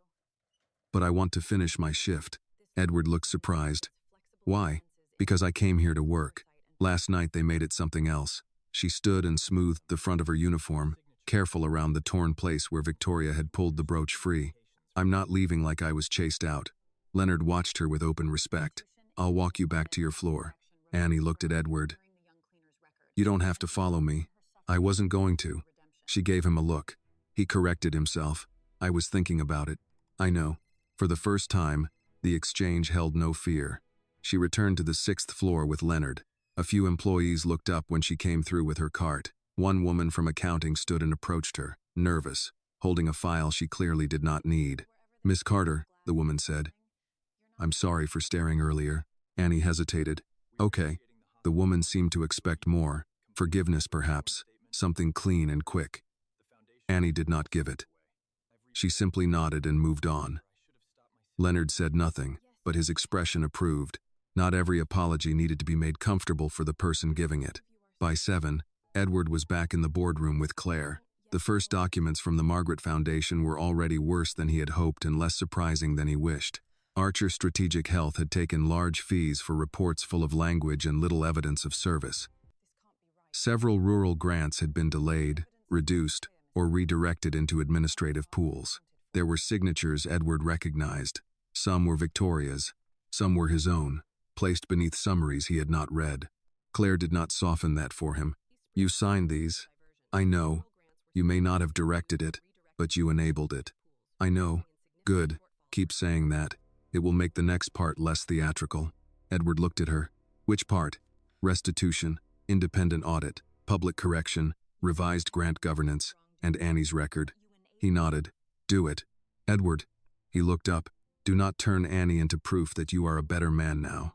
She is not a symbol for your repentance unless she chooses to be part of that story. He looked toward the dark window. She already told me that. Then listened twice. I will. At 9, Victoria's attorney called. At 9:15, 2 board members called. At 9:30, Graham Vale left a message that began with concern and ended with threat. Edward saved everything and forwarded it to Claire. He did not call Victoria back. Near 10, he found Annie in the lobby. She was wiping the same glass doors she had been near the night before. The cleaning cart stood beside her, orderly, yellow bucket, empty now. The lobby lights shone on the marble floor. The phoenix rested on her collar where it belonged. She saw him in the reflection. You keep appearing around glass. I can leave. No. She turned, cloth in hand. I'm almost done. He stood a few feet away. Claire is starting the process with Street Agnes. Ruth Bennett is sending a sworn statement. Leonard is looking for Mr. Grady's records. Annie nodded slowly. Thank you. The foundation will also fund an independent review of rural patient grants. If money was taken from programs, it will be restored. That's good. It is not enough. No, she said, but it's good. Edward looked at the spot near the wall where her cart had bumped the night before. I have replayed last night more times than I can count. Annie folded the cloth. I have too. I should have stopped Victoria. Yes. The answer was immediate. It did not attack. It did not excuse. It simply stood. Edward accepted it. I am sorry. Annie looked at him then. Not as a frightened employee. Not as Margaret's messenger. As herself. I believe you, she said. But I don't know what to do with it yet. You don't have to do anything. That's new. He almost smiled, but the moment was too honest for it. I'm learning. She looked down at the brooch. Mrs. Whitmore said some people apologize because they want the past to get quiet. Edward's throat tightened. And what did she say real apologies do? They make noise for a while. Annie looked back at him. Because they start moving furniture inside a person. Edward nodded. That sounds uncomfortable. It is. Good.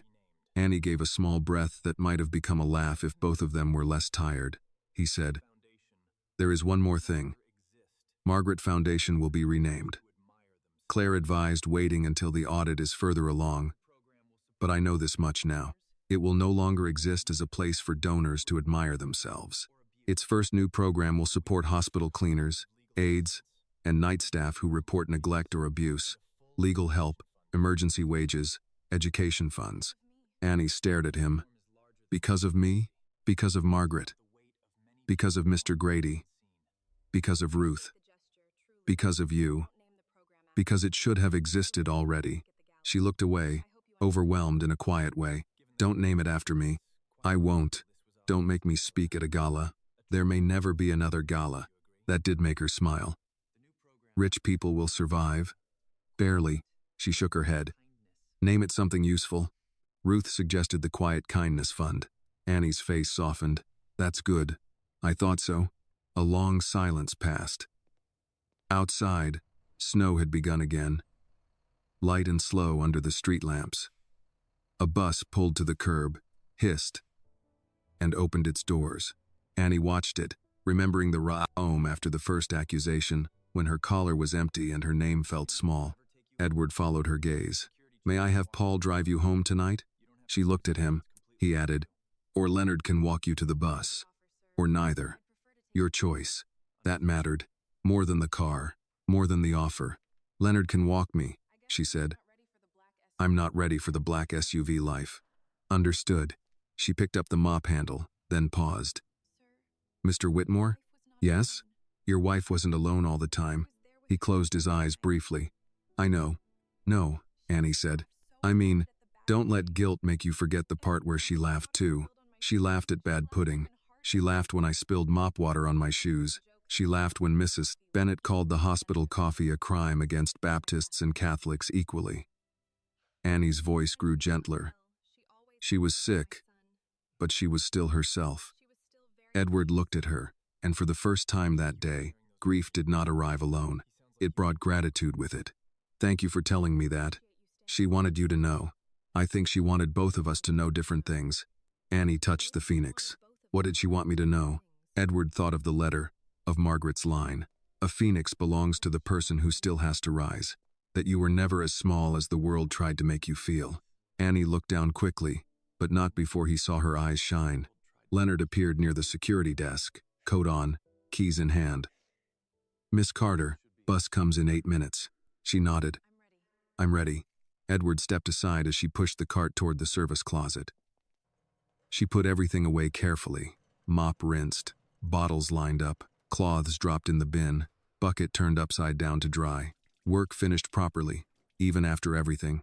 Especially after everything. When she came back with her bag, Leonard walked with her toward the front doors. Edward stayed in the lobby. At the entrance, Annie stopped and turned. The phoenix caught the light, blue at the center, wings lifted. Good night, Mr. Whitmore. Good night, Miss Carter. She stepped into the cold with Leonard beside her. Edward watched through the glass as they crossed the sidewalk toward the bus stop. Annie stood upright beneath the falling snow, one hand near the brooch but not covering it. For 3 years, Edward had tried to honor Margaret by preserving her memory. That night he understood preservation was not the same as love. Love moved. Love corrected. Love admitted what it had failed to see and then changed the room for whoever came next. Behind him, the lobby was clean. Ahead of Annie, the bus doors opened. She climbed aboard without looking back. The phoenix went with her. The lesson of this story is that kindness is never small when it reaches someone who feels unseen. Annie had no money, title, or power, but she gave Margaret something many people around her failed to give: presence. Edward's wealth could pay for doctors, flowers, and private rooms, but it could not replace the simple act of staying beside someone in pain. The Phoenix brooch reminds us that dignity does not belong only to the rich, and truth should never be judged by a person's uniform, skin color, or place in society. Sometimes justice begins when one person finally stops, listens, and sees the human being standing in front of them. This video is a work of fiction created with the assistance of artificial intelligence. All characters, events, and situations are not real and do not represent any actual people or true stories. The content is intended for storytelling and emotional illustration only.